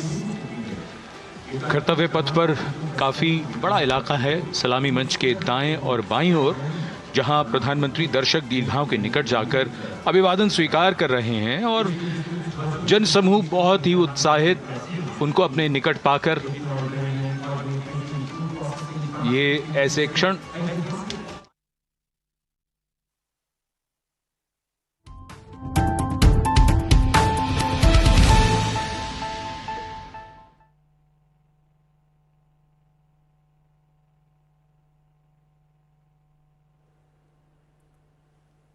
We're getting breaking news now. Screens right now, Chief Minister of Bihar, Nitish Kumar. We're getting news that he is going to resign. Well, the time, exact time, we do not know, but the news is confirmed. Nitish Kumar to tender his resignations. Of course, the past 2 days, there has been much activity. He's supposed to be displeased with his coalition partners RJD after a tweet by Lalu Prasad Yadav's daughter Rohini, also with the Congress party and generally with the India bloc over seat sharing. That is the news for those who've just joined us. Breaking news, you heard it first here. Nitish Kumar on your screens right now to resign as Chief Minister of Bihar. You can say that he does it yet again. His flip-flops, he's becoming famous from Sushashan Babu to someone who is Paltu Ram. He cannot possibly make up his mind and he is about to join the BJP soon enough. We will let you know the exact time when the swearing in takes place. Most likely it is to happen over the weekend, either on Saturday or perhaps on Sunday. What an irony, on a day when the entire world is watching India for the great republic it is, for the great democratic principles that it has, and also as a vibrant democracy. Nitish Kumar pulls the plug and also withdraws the carpet from under Lalu's feet and most importantly from the India bloc feet. That is the news. There you can see Nitish Kumar with his supporters and also trying to explain what really took place. Nitish Kumar, of course, has been famous for certain controversial remarks that he makes. According to him, he speaks from the heart, but for a democracy, his flip-flops are supposed to be absolutely a hurdle and a detrimental to any kind of coalition that he is part of. He actually has demolished the dream after Mamata Banerjee and Bhagwan Singh Maan, now a very important pillar of the India bloc. Nitish Kumar is about to join hands with the Bharatiya Janata Party again. For those who've just joined us on a day which is Republic Day and the entire world is watching us even as we became a republic, Nitish Kumar, Chief Minister of Bihar, has put in his papers and apparently they're saying that this news has not been confirmed, but on News9 Live, we only give you what news is genuine. All our sources are telling us, and this is confirmed news, that Nitish Kumar has resigned as Chief Minister of Bihar, will continue until the Lok Sabha polls. However, let me now turn to my colleague Kartavya Sharma to speak more on the matter. Kartavya, you know, there is nothing to say actually about his flip-flops. He seems to be the most unreliable person suddenly to veer towards the BJP. Is it because he knows that his prospects are much better there and the BJP would also be celebrating if they get Nitish Kumar on their side? I think, you know, what Nitish Kumar has done is basic survival. You can say this is like Ayaram Gayaram politics. You can say this is Paltu Ram's politics. You can also say that he's the best political gymnast ever. You can also say that Nitish Kumar has no scruples, no political morals, no vectoring. But that's what Nitish Kumar is, that he has made himself indispensable in Bihar politics. But I would say that this is also true of every politics because interest matters. Interest should come together. And what is the interest of Bharatiya Janata Party? Interest of Bharatiya Janata Party, one, is to shatter India. Second, the interest of Bharatiya Janata Party is to shatter the morale of those who are leading India. Right. Third, Bharatiya Janata Party wants to portray that there is no alternative to Prime Minister Modi ki guarantee. And the fourth, what this what this will do is it will buy Bharatiya Janata Party more seats, because ultimately it's not about forming the government. Now I cannot be presumptuous and say that, well, you know, Indian people are there to elect Prime Minister Modi again, because it's for them to decide. But the indications are such that I think the people in India will vote Modi again, you know, and when they're voting Modi again, BJP wants it to be like a historic mandate, Sudha. Right. They want this to be like a 350 Indira Gandhi sort of a mandate, which she got in 1980, which she got in 1971, or something which Panditji used to get after, you know, after India held its first election in 1950s. So the whole push is towards a historic mandate, and you just look at things that are happening. You know, it's not as if they're independent of each other. Prime Minister Modi launches theme song. Rajnath Singh tweets Nari Shakti. Then there's a Namo application. Send your pointers, feedbacks. Then a separate list of Padma. And suddenly then the Gyanvapi Mosque briefing at 9. And then Nitish Kumar saying he's unhappy. Mamta walking out. Aam Aadmi Party saying they're going alone. So it's like momentum building has happened, and I think it has caught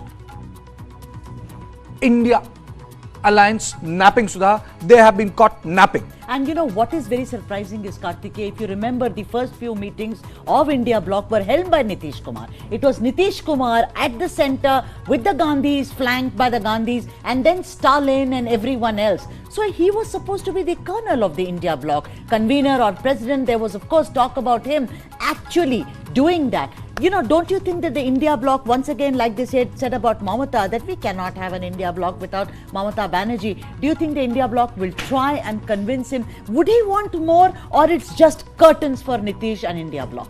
I think it's curtains for Nitish and India Bloc. I don't think it's about seat sharing. You see, there is also history to it. Nitish Kumar has done pretty badly last time around.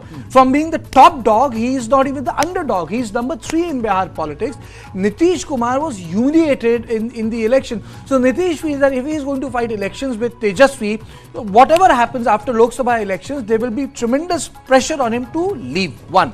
Secondly, he also understands that he might not be able to get the numbers, because last time around, if Congress wouldn't have insisted on the numbers, right, there would have been Tejasvi as the chief minister. Right. Because Congress wanted so many seats and they lost 80% of them. He fell short by 22 seats. Yes. We have to understand. Tejasvi Yadav fell short by 22 seats because Congress thought that they're going to get all the numbers. Right. And Congress didn't get those numbers. So my understanding is Nitish is fighting for his survival. This is the last minute thing. And Nitish wants to know that he is an important player. Right. All right. And also, Kartikeya, we are being joined by Brijesh Pandey, our colleague. Brijesh, can you hear me? Yes, Sudha, I can. Yeah, so Brijesh, you know, what do you make out of this mother of all flip-flops? You know, Nitish Kumar to resign as Chief Minister of Bihar, Brijesh Pandey. Well, I think, Nitish is perhaps one of the most unique political personality, Sudha, in the history of Indian politics. I have never seen anybody traversing ideologies like Nitish Kumar has and survive to tell the tale. The fact is that, it is a 180-degree turn for both BJP, for Nitish Kumar, and also for RJD.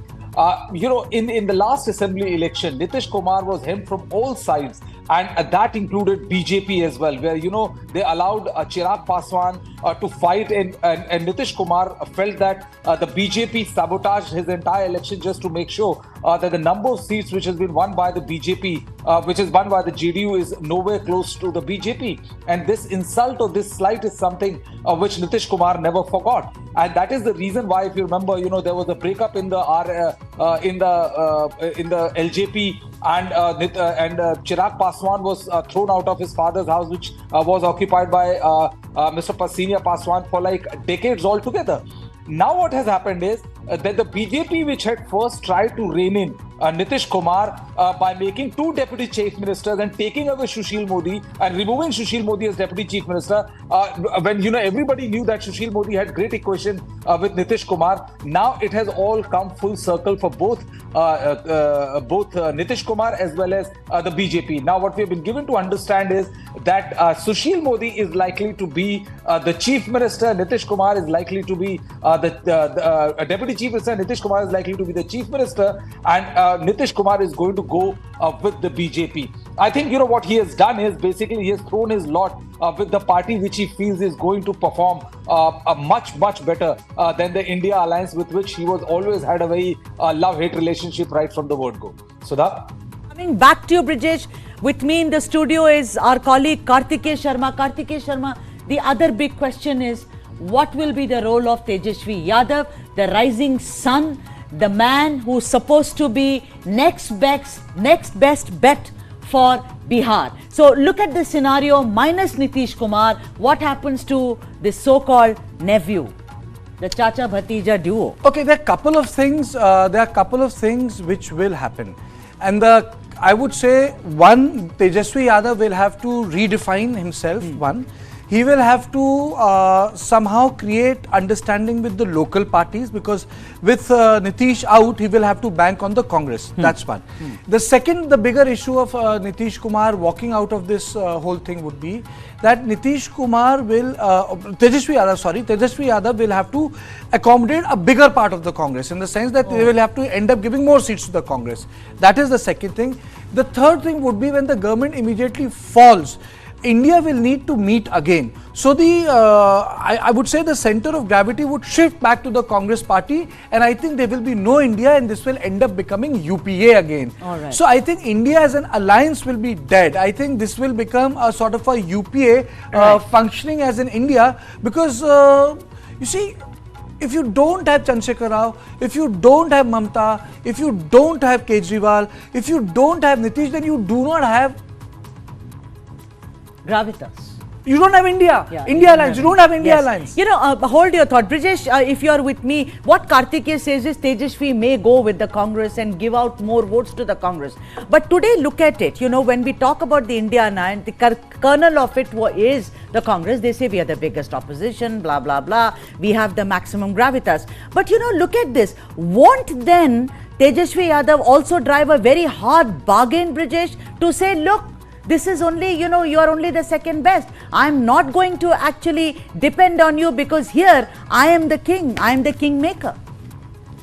Well, I think, what will happen is that since if JDU walks out of the alliance, then they have a lot of seats to take care of, and he will increase the number of seats which he would have otherwise given to the CPI, ML, CPI and also Congress party. But RJD is going to be the big boss as far as the state of Bihar is concerned. And Congress is also aware of the fact. Congress is also aware of the fact that that the entire alliance, the India alliance, is withering away, and they don't exercise the kind of moral clout which they otherwise would have if they would have won at least 3 seats of the 5 assembly seats. Then I think nothing of this sort might be happening. So Tejasvi Yadav is aware of all the permutation combination. Lalu Prasad Yadav also knows very well that in the bigger scheme of things, in the scenario where the Congress is the national party and gets to play the dominant role, they will also not try to antagonize Congress beyond a point, because chances of Lalu Yadav going to BJP side is almost next to nil. This is something which he will never do, because his politics depend on his MY combination. So I think Tejasvi Yadav has proven, Sudha, last time when he was fighting with his back to the wall. He proved to be a splendid leader given the outcomes of the last assembly election. And I think with this time with Lalu Prasad Yadav on his side, they might have already gone back to the drawing board, chalking up every single possible permutation and combination which will help them deal Nitish Kumar a deadly blow. One must also not forget that there are also two combinations. One is that the Speaker of the House belongs to RJD. And the number of seats between the JDU and the RJD is not that phenomenal. So can we also see a potential split in the JDU is also one question which is doing the round as well. So it's going to be an very interesting next 24 to 36 hours, Sudha, as the news which is trickling in is that Nitish Kumar is going to resign, and on Sunday, day after tomorrow, he is going to take oath as the Chief Minister with Sushil Kumar Modi, his trusted lieutenant, back as Deputy Chief Minister. Okay, all right. But then there is one thing about governance. There is one thing which you have to look beyond what happens in the political whirlpool. Now, you know, Nitish Kumar, good, bad, ugly, whatever it is, he's been making top news. Now, what is the kind of ground that Tejasvi Yadav and RJD entirely, you know, what does it stand for so far as the people of Bihar are concerned? Because finally, you know, Bihar has, like I said, the Republic of Bihar stands aside. But the point is also about governance and administration. Who is the RJD? What do they stand for today? I mean, corruption galore and ailing patriarch. You know, decode that for our audiences, Brijesh Pandey. Well, Kartike, well, Sudha, you know, I mean, if you take just those two things which you just said, that would pretty much sums up almost the entire political party in the rest of the country. You know, the fact is that Nitish Kumar has been at the receiving end because, you know, earlier he was known as the Sushashan Babu, and in the last 2 to 3 tenures, his image of Sushashan Babu has taken a severe hit. I don't know whether after joining BJP or forming government with the BJP, whether that, the image is going to completely change. But what will RJD do is that, you know, RJD has, under Tejasvi Yadav's leadership, you know, RJD has steered clear of the image which RJD stood for. Yeah, Brijesh, I'm really sorry to interject in this fashion, but I have to take a break. Thank you so much for joining us on the broadcast. Brijesh Pandey, the political editor and my colleague at News9 Live.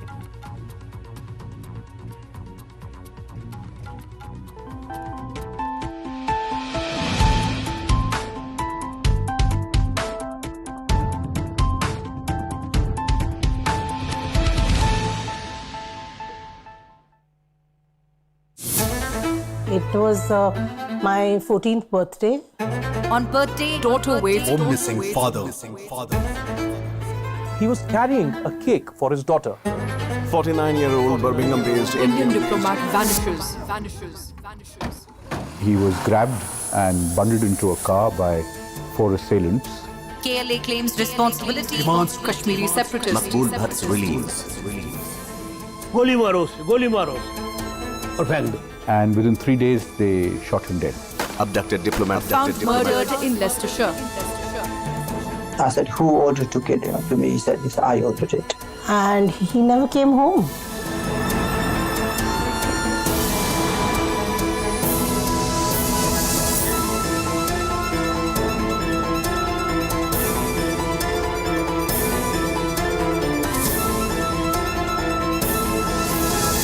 Stop searching. Start streaming.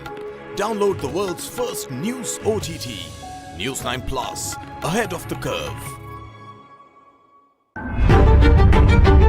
20,000 people dead and counting. What's happening in the United States of America is unprecedented. You will have to pay for this.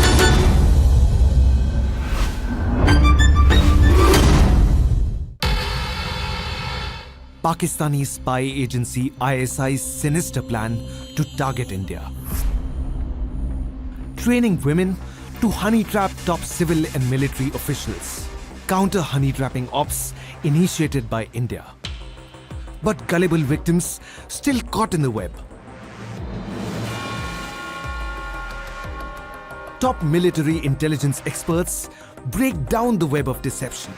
Colonel Hani Bakshi explains the phenomena of honey trap. जहाँ पे भी आपको लगेगा, उनको लगेगा कि there is a person who is susceptible to women, who's making a lot of women friends on the social media. That is where they will make a spoof account and then start luring the person. Colonel Pavitran Rajan decodes the psyche of the victim and the predator. But when you go up the chain, no one enforces it to people at the top. That disciplinary regime and the security regime is not enforced at the top. And they usually have a public profile where it is much more easier to approach that person.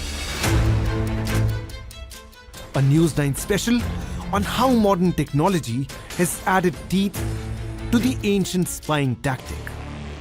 Our story takes you inside Pakistan's honey trap machine.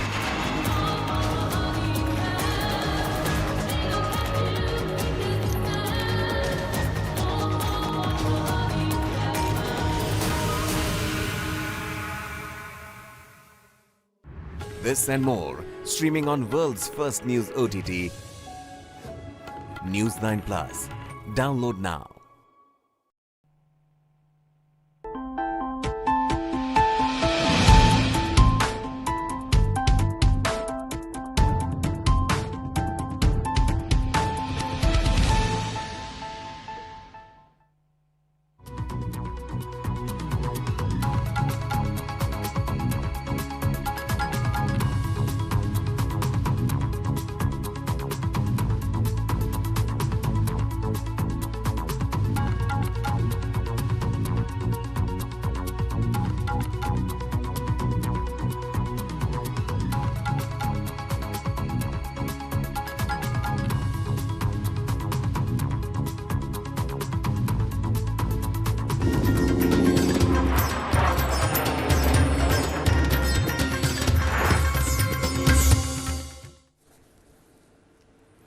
Welcome to this special edition of News9 Mediaverse, and you are watching special edition on our Republic Day. Yes, it's 75th Republic Day. The 75 years of the Indian Republic has seen many shifts and changes. Indian foreign policy has transitioned from non-alignment to Soviet Union tilt to now being recognized as a legitimate global power and partner with the United States of America. Indian defense policy has undergone monumental changes, one suffering through the lack of military enforcement to becoming a nuclear power and now an Atmanirbhar Bharat. And a country which is now exporting missiles to Philippines. And Indian politics has also evolved. From 1950s, when the stress was to keep the country together, to ensure the election cycles go, to cultural assertion, to the darkest moment of 1975 in form of emergency, when even the habeas corpus was suspended, India has come a long way. The transition of the politics, mood of the nation, foreign policy, defense, and after 2014, something exceptional has happened. A couple of sociologists have written about it, and this is going to be the last, but the most important part of this discussion.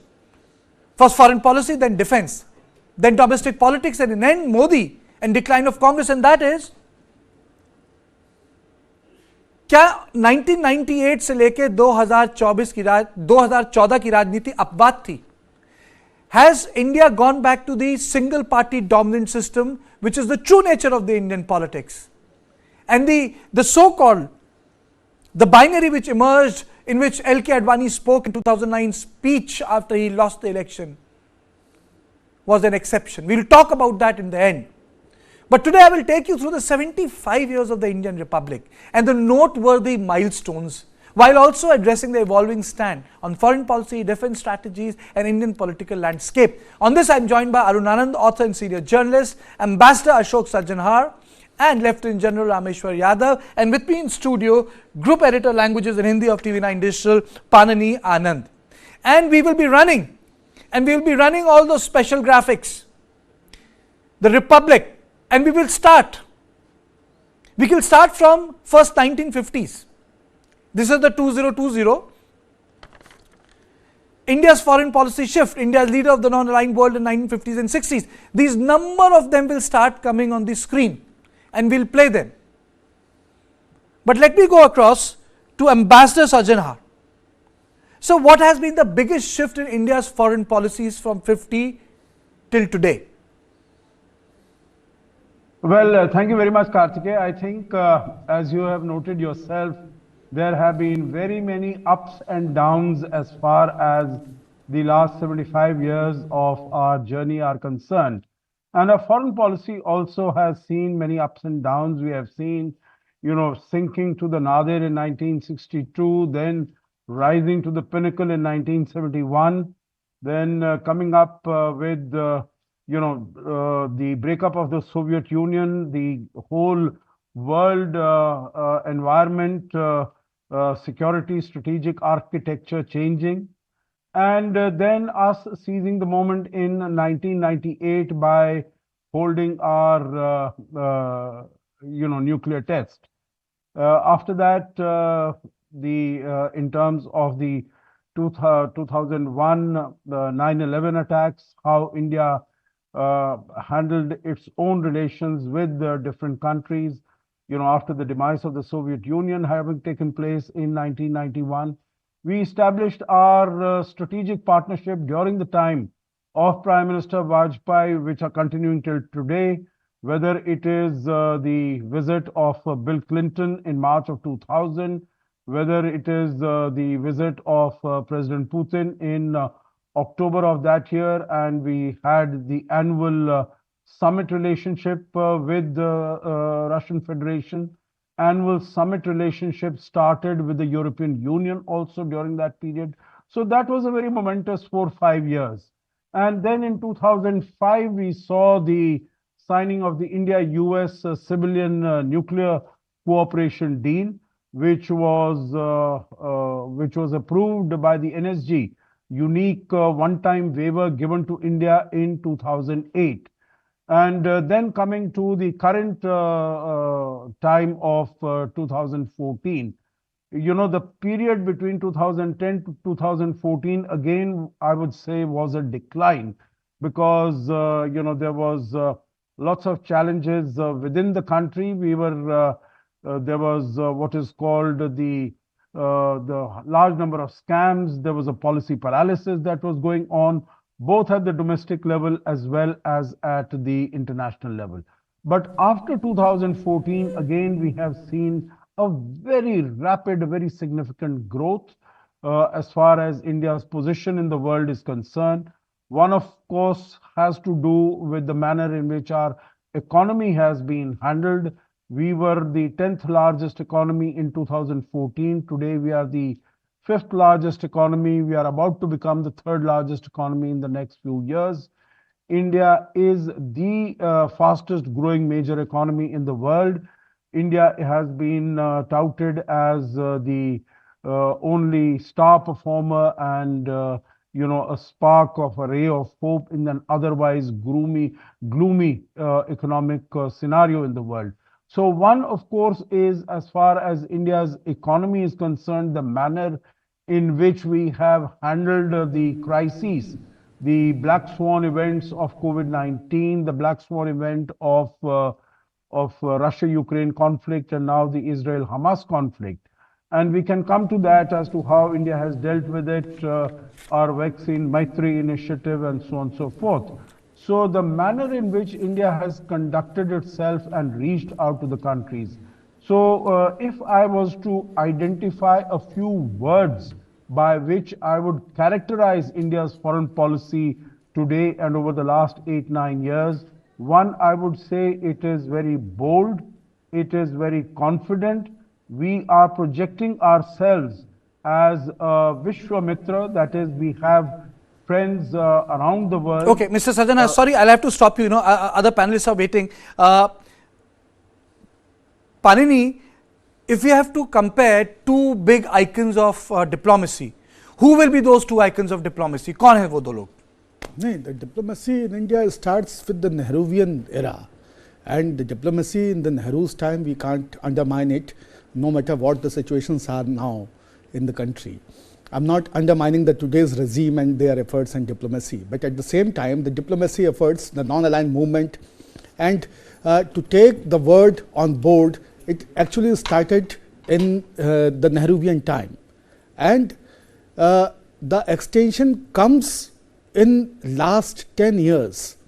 Not to underestimate the Platonic shift, I'll say, in Manmohan Singh's time, when we actually started tilting towards. Are you saying that it was a Platonic shift towards the United States of America, or was it a tectonic shift towards the United States of America? Both. I'll say, because see, it is very important that the Nehruvian man, how he quits the Nehruvian policy and tilts towards the towards US, that shift, keeping the UPA one fragile, taking the left out from the alliance, losing the partners, and then still gaining that Indo-US nuclear deal. That was a big milestone in our 75 years of diplomacy. Okay, I'm also joined by Professor Rajan Kumar. Sir, am I audible to you? Okay, I think we have a technical issue. Let me go across to Arun Anand, and then I'll go to General Yadav. Arun, do you think that the foundational ideologies of different political parties have had a bearing on foreign policy? I have a question, because if you look at the writings even of Savarkar, sorry, people can say ultimately everything goes back to him. He has written about the commonality of the Indian civilization with Israel. So it's just an example I'm trying to give you. So the logic is, do you think that the foundational ideologies of the political party had a bearing on our foreign policy, Arun? Yes, I do think,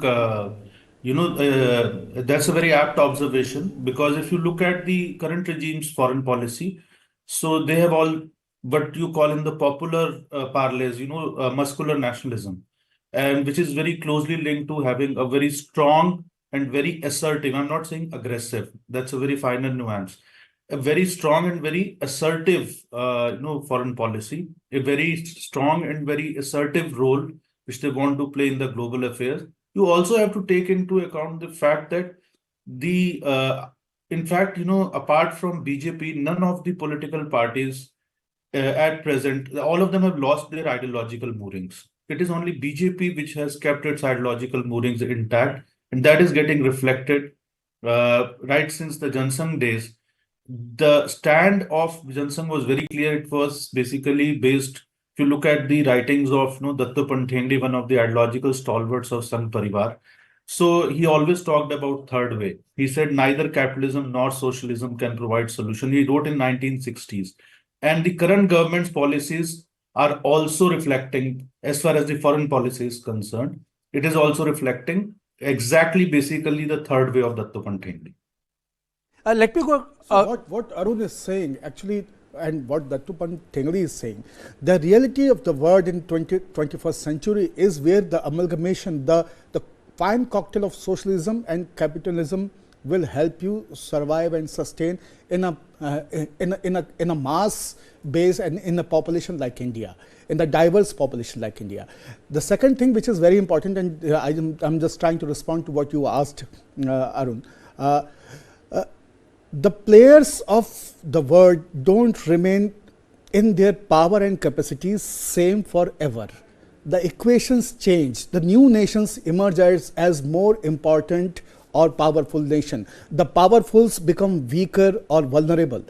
So it's obvious and it's good to keep evolving the foreign policy in accordance to the world environment. Okay. Modi has opted that, and that has benefited the India at large. Okay. I'm also joined by General Rameshwar Yadav. Sir, when India was born, the focus was on the western border. That was an undefined border. Then we had a war in 62, and that was named as LAC. Now we are trying to fence the Myanmar border. How has India's strategic priority shifted, sir, from 1950s till today? Is there a paradigm change, sir, or is it the same loop? You see, when we are talking about foreign policy, we have to look at what are the basic ingredients of the foreign policy. Now, it is contingent on three capabilities. One is nuclear, conventional, and sub-conventional. When we are talking about nuclear policy, we have got credible nuclear deterrence as on date. We have credible delivery means. We have missiles which have got ICBM capability up to 5,000 kilometer range, and we have capability to launch from land, air, and sea. Therefore, we have a very strong nuclear deterrence. Coming to conventional forces, as on date, the way it has emerged from the earlier time, and as on date, there are three aspects that we have to look at it. Number one is the technological empowerment of all the three forces and all the supporting elements that we have and all the institutions that we have. Second, what we are looking at is the theaterization of the forces, so that better operational synergy between all the elements of a national security. And the third and last one is the infrastructure push for the ease of logistics and mobilization of the forces in the shortest possible time to the areas where we have inimical disturbances. So if we look at all these, we have taken a very long leap, and to support this entire thing, our basic fault line, which we have been suffering all this time till the time the new government has come in, is our defense industrial base. And for that, they have carried out a paradigm shift in this entire policy, wherein they have brought in the private sector into the defense domain. If you look at across the world, the defense industry is in the hands of private sector, which was missing in our system. So now we have private industry coming in a very big way. There are joint ventures. There are a lot of financial. But Mr. Yadav, that's the broad picture. That's a broad picture. Can I say that the biggest strategic shift in terms of defense is that our enemy number one has from Pakistan, it has become China? No, China was always the priority enemy because we are looking at capability and the forces. Pakistan, yes, initially we had more skirmishes because we had a number of wars with them, starting with 1948, then 65, 71, Kargil war, and thereafter from 1990, they have taken onto the short route of a militancy. So to that extent, our attention was certainly more diverted towards that. But in our complete structural formation, China was always there in the back of mind because that is a bigger country that can create problems for us, and we have been preparing for it. But what has shifted from the new government, there is a massive infrastructure push. And you see the 3 years back, that China came into the Eastern Ladakh thinking that India will buckle, Indian polity will submit to them, wherein we mobilized and the matching forces are there. We are very, very stable. And China certainly cannot do 1962 anymore, and they know it. In fact, they came in with a lot of Lam Lashkar, but now they do not know how to go back. They are looking for the face-saving mechanism. And whatever is happening in Ladakh, we are in a very strong footing. And inshallah, in case there is any mischief done by China, they are going to have a bloody nose. Okay. But economically, 1962 is still happening. We have more friendly world today for India, but we have less friendly neighbors, and all of them are under the influence. Most of them are under the influence of China. I think if you ask not only that, the dependency on the pharmaceutical sector, the manufacturing, the technology on China is a worrisome part. If you ask me, I have reported defense for only 2 years. The creation of the post of the CDS and the introduction of Agniveer is apart from Atmanirbhar Bharat and apart from so many things, is significant because structurally Agniveer is changing the basic DNA of our army. It is the debate which is part and parcel of both serving and non-serving officers. I am also joined by Professor Rajan Kumar. So we were discussing the 75 years of Republic. I have made 75 slugs, sir. I could have put many, but this is what I thought were important, from green movement to industry to, for example, Chipko, or for example, IIT formation. This is the best I could. I thought that these were the most important things. What has been the most significant foreign policy shift in last 75 years, sir? I think, if you ask me to analyze the last 75 years of India's foreign policy, so there are certain, very important moments in India's history, right from, when we joined non-alignment movement, I'm saying 1960s, to India's war with China. That is again an important milestone in India's foreign policy. Then the role that India played in Bangladesh, creation of Bangladesh, and that 1970 war with Pakistan, that's an important achievement. 1991, a structural shift that took place in India's foreign policy in terms of globalization, privatization, and liberalization. And then we started connecting in a world which was hegemonic. America was the only hegemon at that point of time. So that was an important development. And then the earlier testing, and the second testing which took place during Atal Bihari Vajpayee's regime. So that was an important achievement.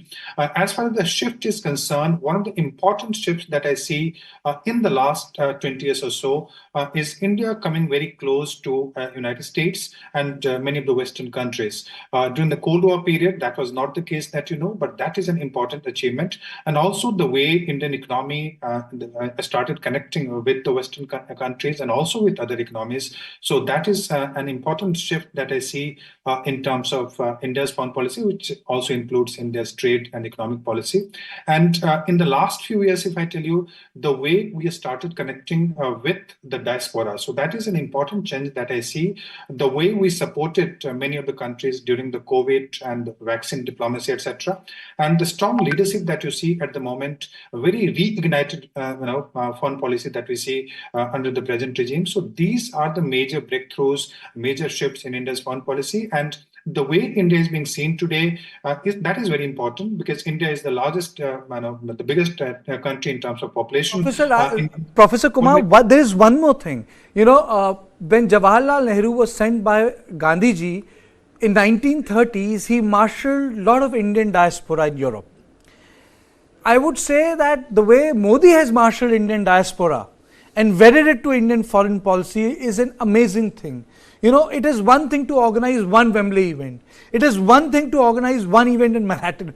But it is a different thing to organize so many events across the globe where you have thousands of people, Indians who organize themselves. I remember I was in Shanghai and there was a huge crowd inside a stadium, and I realized that they have all flown in from different provinces of China. They were not the people living in Shanghai. So ability of the entire machinery to organize Indians to come, and I saw this in San Jose also, in the West Coast. People came as far away from Arizona, Illinois, Michigan, and they flew to San Jose and they were inside the stadium. So to organize a crowd of diaspora like that, which is public opinion, and in opinion we live in the world of information. It's an information world. It's a world where there's an information war. The opinions have been weaponized, the information has been weaponized. I wouldn't say a contribution, but it's a huge shift. And I think that is a significant part of India's foreign policy. The diaspora thing which you're talking about, see, there is one thing very important. We should remember that the events abroad, and I think Narendra Modi is the first Prime Minister to organize and capitalize the events like this. No one before him was able to do it that smartly. But at the same time, we have got the better media coverage in the US newspapers before Narendra Modi's time. That front page headlines and then actually impact. So there is event happening, but what we are achieving, there is difference. We are able to sell the events very well. Yes. We are not able to capitalize much on it because these events are not only targeting the foreign relation diplomacy, they are more inclined towards the perception and the campaign within the country or the people outside India who are Indians. Panini, you are right. I have seen that, the event has got a good publicity there, but, the local newspapers don't do it. But it is also because of the bias. If you look at the coverage of Ayodhya from New York Times to Los Angeles Times to WAPO to Economist, I would say it's rank biased. It's rank biased because, they see it as if, someone has fleshed out India's soul, which is not the soul. Actually, I would say people on 22nd of January saw India's soul. They actually saw India's soul. That's why challenges like UNSC. These papers are not the testimony to just good journalism. They can be biased. These very papers like New York Times were talking about nuclear weapons or biological weapons with Saddam Hussein. And they ate out of the US military's hand, but nothing was found. So I would say that yes, it's a contested space. I agree with you that it's not as if that it's an end all, but it's a new element in our foreign policy. Please don't go away. We'll be back after a short break, and then we'll talk about domestic politics and rise of Prime Minister Narendra Modi.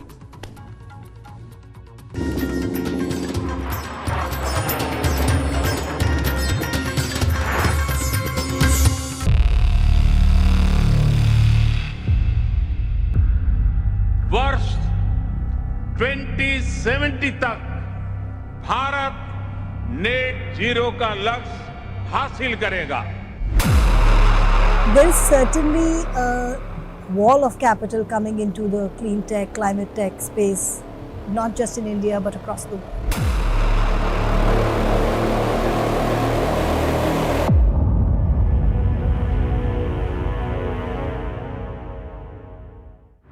This and more, streaming on world's first news OTT, News9 Plus. Download now. A defiant performance by Ten Hag's men. Now standing at 7 feet 4 inches, Satnam Singh is making his way into professional wrestling. We are getting more good news for India.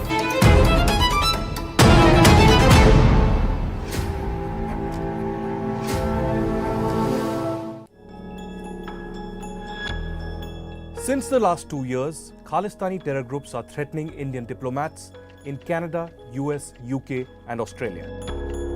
Investigations of these threats led us to the first ever abduction and killing of an Indian diplomat, Ravindra Matre, in UK's Birmingham in 1984. Our months-long investigation finally led us to the murderer of Ravindra Matre, who has been hiding in Pakistan-occupied Kashmir for the last 40 years. Watch our exclusive documentary, Murder of an Indian Diplomat, where we reveal the man who killed Ravindra Matre.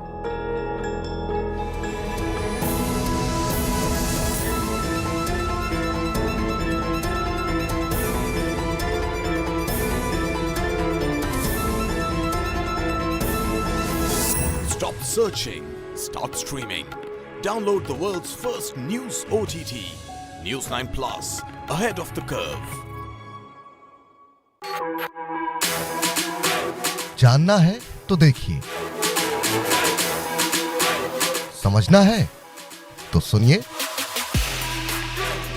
सीखना है तो पूछिए और कमाना है तो खरीदिए। जानकारी, सलाह और निवेश सब एक ही सुपर ऐप पर।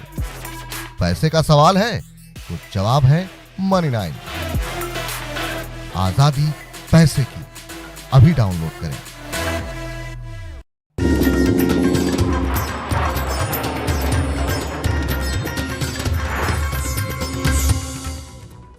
Welcome back to our special show, India Republic at 75. And in this part of the show, I'm going to talk about how has our domestic politics evolved over a period of time. A lot of things have happened. We have the Nehruvian dominance, then we had Indira Gandhi, then we had Jai Prakash Narayan, then we had Sanyukt Sarkars of in 1967, Ram Manohar Lohia inspired by them. We had Janata Party experiment, and then we had this duality, and now we have, I would use the word hegemony, but complete dominance. So my basic question, Arun, is, was the politics of 1996 till 2014 an exception?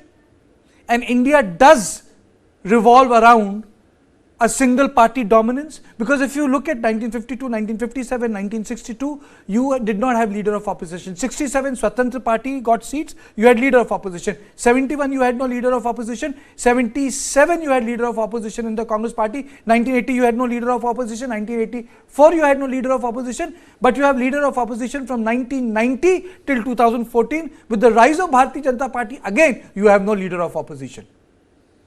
So was that bi-party thing which Advani talked about was an exception in Indian politics? And is this the norm, what we are witnessing? I think this is going to be the new norm.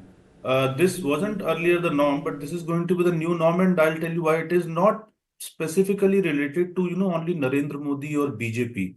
It's more about, see, Narendra Modi and BJP, they are and the rise of Prime Minister Narendra Modi and the rise of BJP, the rapid rise of, as some people say, why this has happened. One has to look into the core. See, this has happened because there is a quest for selfhood of this country, and that selfhood, what we call in Hindi Swa, what Mohan Bhagwat also said on 22nd of January, the Sarsang Chalak of RSS, a quest for selfhood. Which this selfhood, and that selfhood, which is basically entrenched, or whose core values are Bharatiya core values, Bharatiya civilizational core values, which are not Western values. So this quest for selfhood is reflected in the rise of BJP, in the rise of Prime Minister Modi, and what they are doing. They are taking forward this quest for selfhood, and that's why they are getting this huge support. When the other parties will also start, will join this journey of this quest for selfhood, they will also start getting the support of the people. But for that, you have to have an ideological commitment. You can't be transactional. You can't basically use your Janeus and see visiting the temples when the election time comes. And then, you talk about, you generally take basically a very anti-Hindu stand by not going to the consecration ceremony of Lord Ram at Ayodhya. So people are tired of the transactional politics as far as the ideological commitments are concerned. They are rejecting the transactional politics. As many people say, that Congress has all had done a lot for building Ram Temple. In '86, they had got the doors opened at Ayodhya, but they were transactional. One has to understand. Hindus understand now that Congress is transactional about Hindu sentiments. And when I say about Hindu sentiments, see, they are closely linked to this quest for selfhood. And I'm talking about Hindu in context of dharma, not in context of religion or a particular way of worship. So I think overall, the scenario which has changed, the significant shift over the last 20 years has been that this quest for selfhood is getting manifested now through rise of BJP and Narendra Modi. Let me go across to जो अरुण कह रहे हैं, एक चीज मैं उसमें जोड़ना चाहता हूं कि गुलामी से निकली हुई आबादी एक देश मांगती है कि हमारा एक देश है, हमारी एक पहचान बने, देश के स्तर पे निर्माण हो।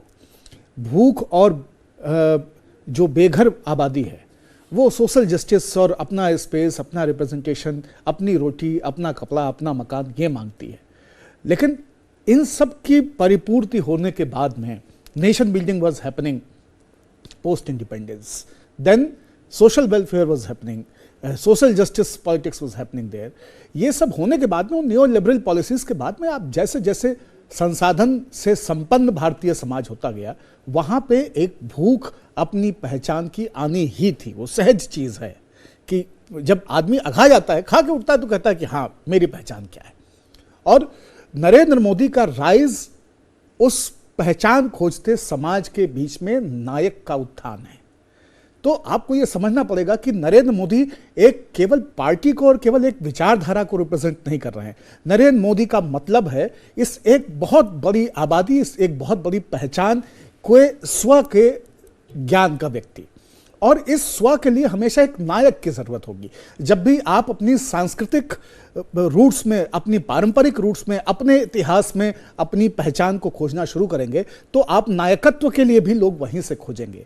इसलिए आप बात राम की करेंगे, इसलिए आप बात हिंदू की करेंगे, इसलिए आप बात गंगा की करेंगे, और इसलिए आप विचारधारा में उस विचारधारा के नायक के साथ में खड़े होंगे जो विचारधारा एक बहुमत आबादी को आइडेंटिफाई करता है। तो वाजपेयी के समय वो चर्निंग हो रही है, राम मंदिर के समय वो उद्वेग है, लेकिन ये जैसे जैसे आप इसमें कैपिटलिज्म को, न्यू लिबरल पॉलिसीज को, इन सबको कट करके बाहर नहीं कर सकते हैं। बहुत सारी चीजों ने मिल करके एक जमीन बनाई है जिस पे नरेंद्र मोदी नायक बन के उतरते हैं। Mr. Sarjana, this is food for thought. I think another great feat of the Indian politics, and I always feel, people say that democracy starts with election, doesn't end with it, is the ability to hold elections. A lot of post-colonial nations have failed to do so, and they have undergone dictatorship, failed governments, or puppet governments. But India has escaped that. We accept emergency, we have held elections regularly. Yeah, thank you very much. Kartikeya, what you mentioned, elections are a very integral element of a democracy. But I think what you implied in your question also, that elections are not the end all and be all of democracy. Elections are only the beginning, that's the first step. After that, you have to take several other steps. That is, what are the elections designed for? Elections are basically designed for, meaning we've been talking about foreign policy, so, ensuring the sovereignty and territorial integrity of the nation, of the country, and also providing a better living standard, better standard of life as far as the people are concerned. And so I think what we see, the phenomenon that we see, and I'll call Prime Minister Modi a phenomenon in that way. And, we shouldn't think that phenomenons can come all the time. But this phenomenon, what he's been able to achieve is he's been able to tap into the civilizational, the yearning for reaching out to our civilizational heritage, our cultural heritage. But in addition to that, also providing them with all that is needed to improve their living standards. When we are talking about, and first I was talking about the how the economy has done well, and it all rests on that. If the economy is done well, the size of the pie gets bigger. That means you are able to provide more to the people. So whether it is Ujjwala Yojana, whether it is Anna Yojana, whether it is providing housing, whether it's providing electricity, whether it's providing water, let me tell you, one without the other is incomplete. Just this resurgence and recognition of your cultural moorings, just standing on that without providing any of the benefits, that would not be able to succeed, and vice versa also. I think the combination of the two, that is what is Prime Minister Modi's singular achievement that he's been able to do. We were able to, let's say in 1971, we got victory in the Bangladesh war. So great things, meaning there was great energy as far as the country is concerned. But then after that, as far as the economy is concerned, we've really never been able to do after, our independence. That has been, in terms of policies, we have not really been able to achieve.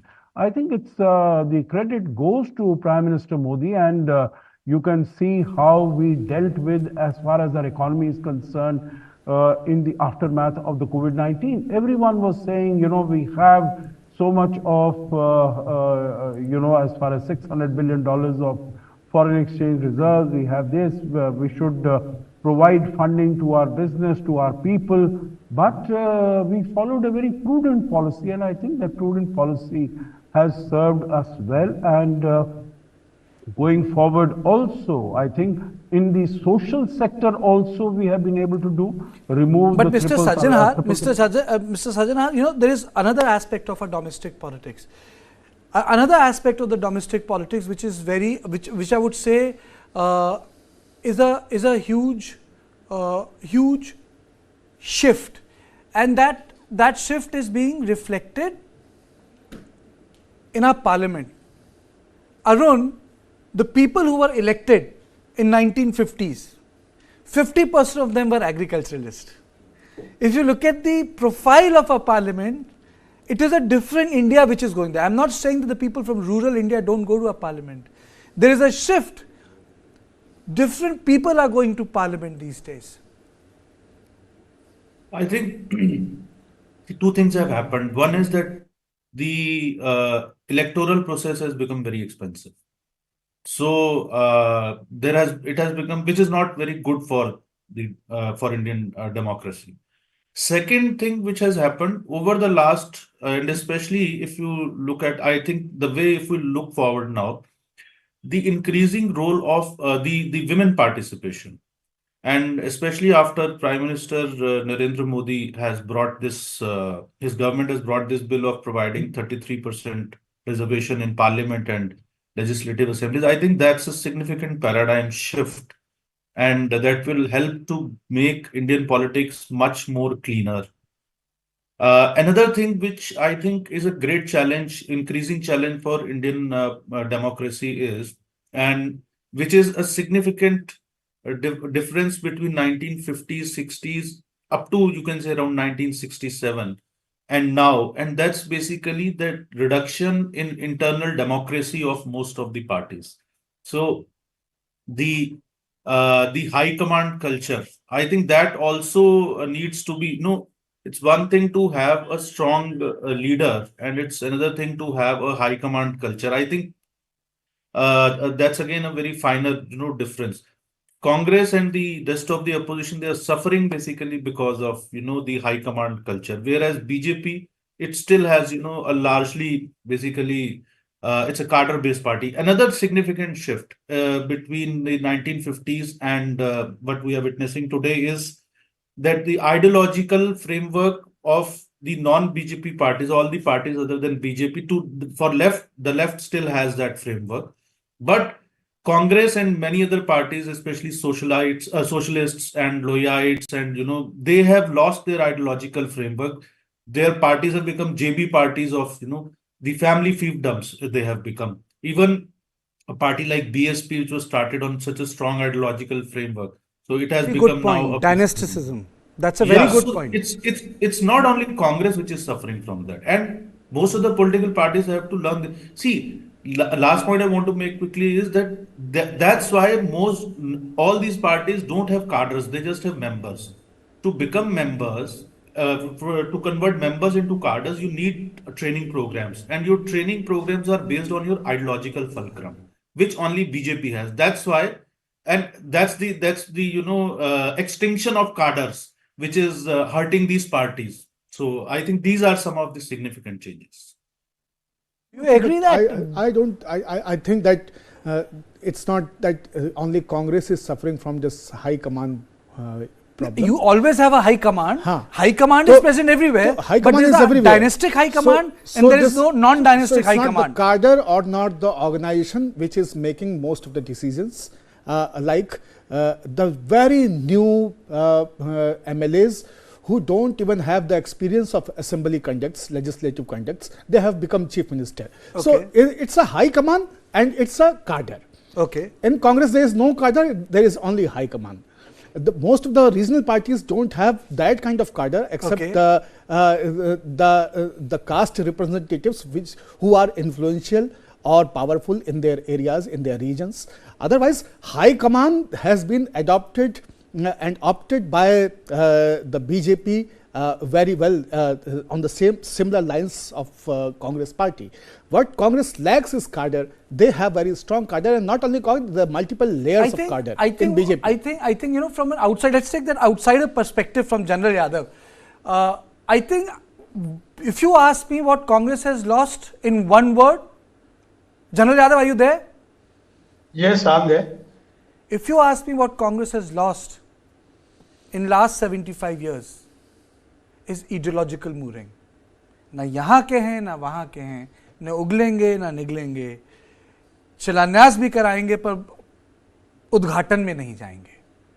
तो if you ask me, they have lost the ideological mooring, because if you look at our politics, पहले आता है विचार, फिर होता है संगठन, उसके ऊपर बनती है सत्ता.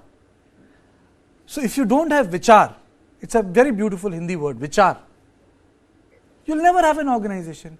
If you don't have an organization, you'll not have members. You'll not have members, you can't build. Let's take an outside perspective. Tell me. Well, I'm not a person whose politics is the forte, but I can just give a little input of the discussion that is ensuing. What is the change from the military perspective? I had earlier talked about nuclear deterrence and the conventional deterrence against our enemies. Now, what is happening now is there is a political deterrence that is being created by the present government, present leadership. Present leadership is very decisive. They are very clear and they're very strong and very competent. Now, as a result, what we are looking at it, there is a resurgence of military capability that we have out of the same resources. After technological empowerment, India is moving ahead. Now, in that, the two things that have been that we saw: surgical strike and the Balakot. Now, these were two paradigm shift in our entire defense cycle. Here is a government which has showcased that they have a political will to use our national capabilities when it comes to take care of a national interest. So this is what I would like to comment on the present day politics. Earlier, yes, India was very much strong. India military force was evolving.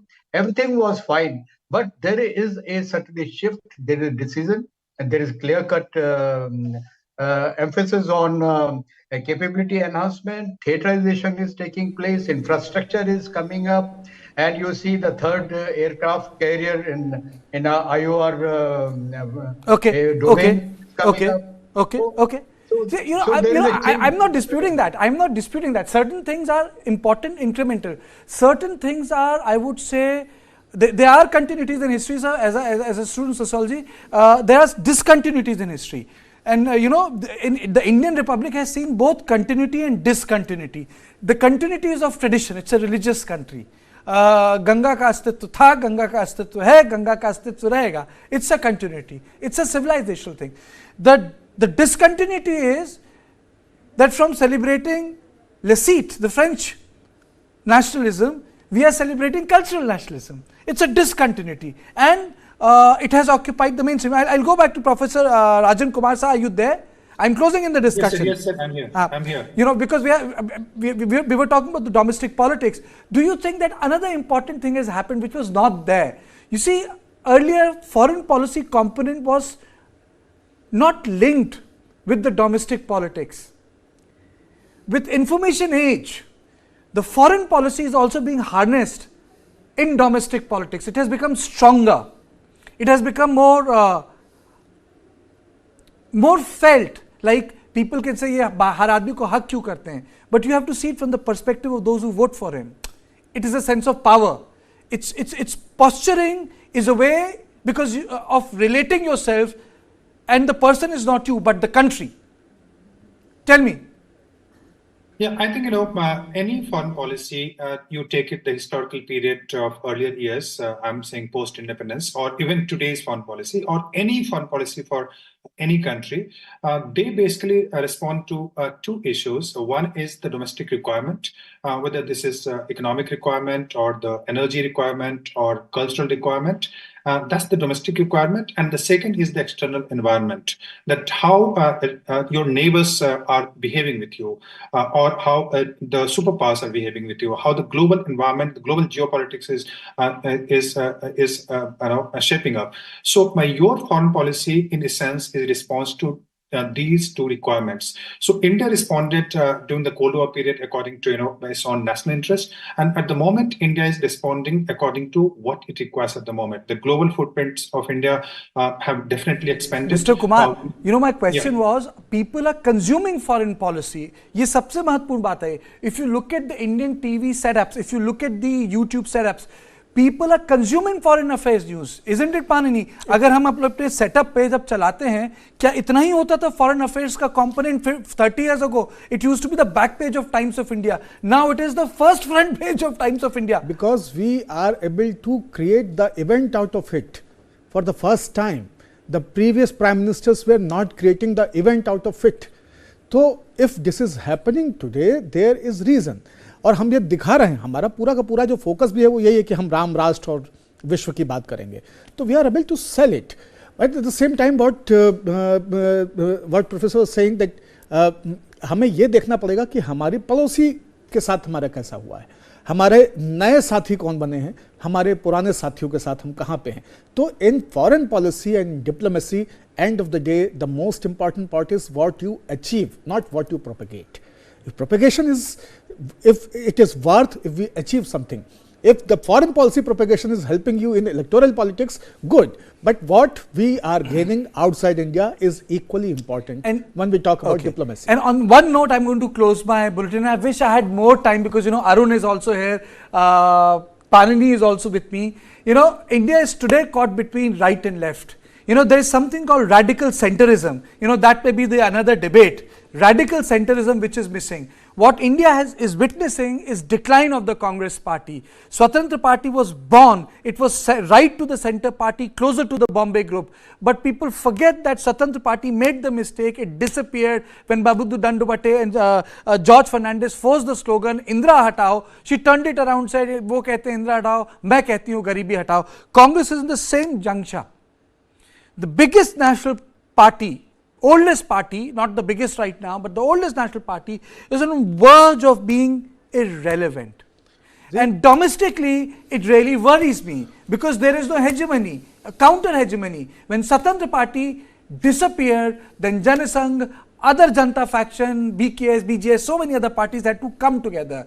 It's not about right or wrong, it's about having a middle fulcrum in Indian democracy. And I think That is where the challenge is, and that is how you wanted to say something. मैं इसमें एक ही चीज जोड़ना चाहता हूं कि नरेंद्र मोदी के उदय से एक चीज समझने की जरूरत है, और उसको आप देखिए कि राजनीति में जो आगे देखता है वो सरवाइव करता है, जो अपने पुराने कुर्ते से निकल नहीं पाता है उसके पास से फिर धीरे धीरे बदबू आने लगती है। बहुत सारी राजनीतिक पार्टियां अपने पुराने कुर्तों से, चाहे वो लेफ्ट हो, कांग्रेस हो, बहुत सारे लोग। Arun, are you there?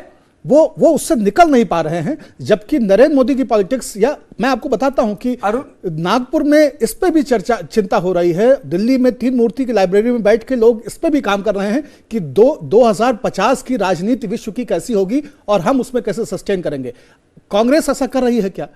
Samajwadi party ऐसा कर रही है क्या? Oh, that is another story. I really don't want to get into it because we thought they'll be in India. I am missing the dots, but I think अब ना उस story का text है, ना कॉन्टेक्स्ट है, ना subtext है. This is all of republic at 75 because today is a great day because we saw Nari Shakti, we saw how women are getting integrated in our defense forces.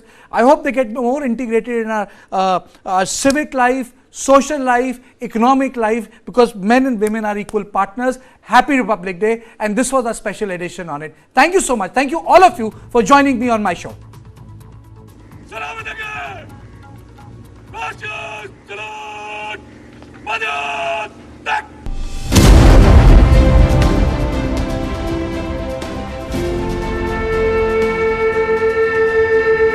First time we have an all-women contingent from the tri-services.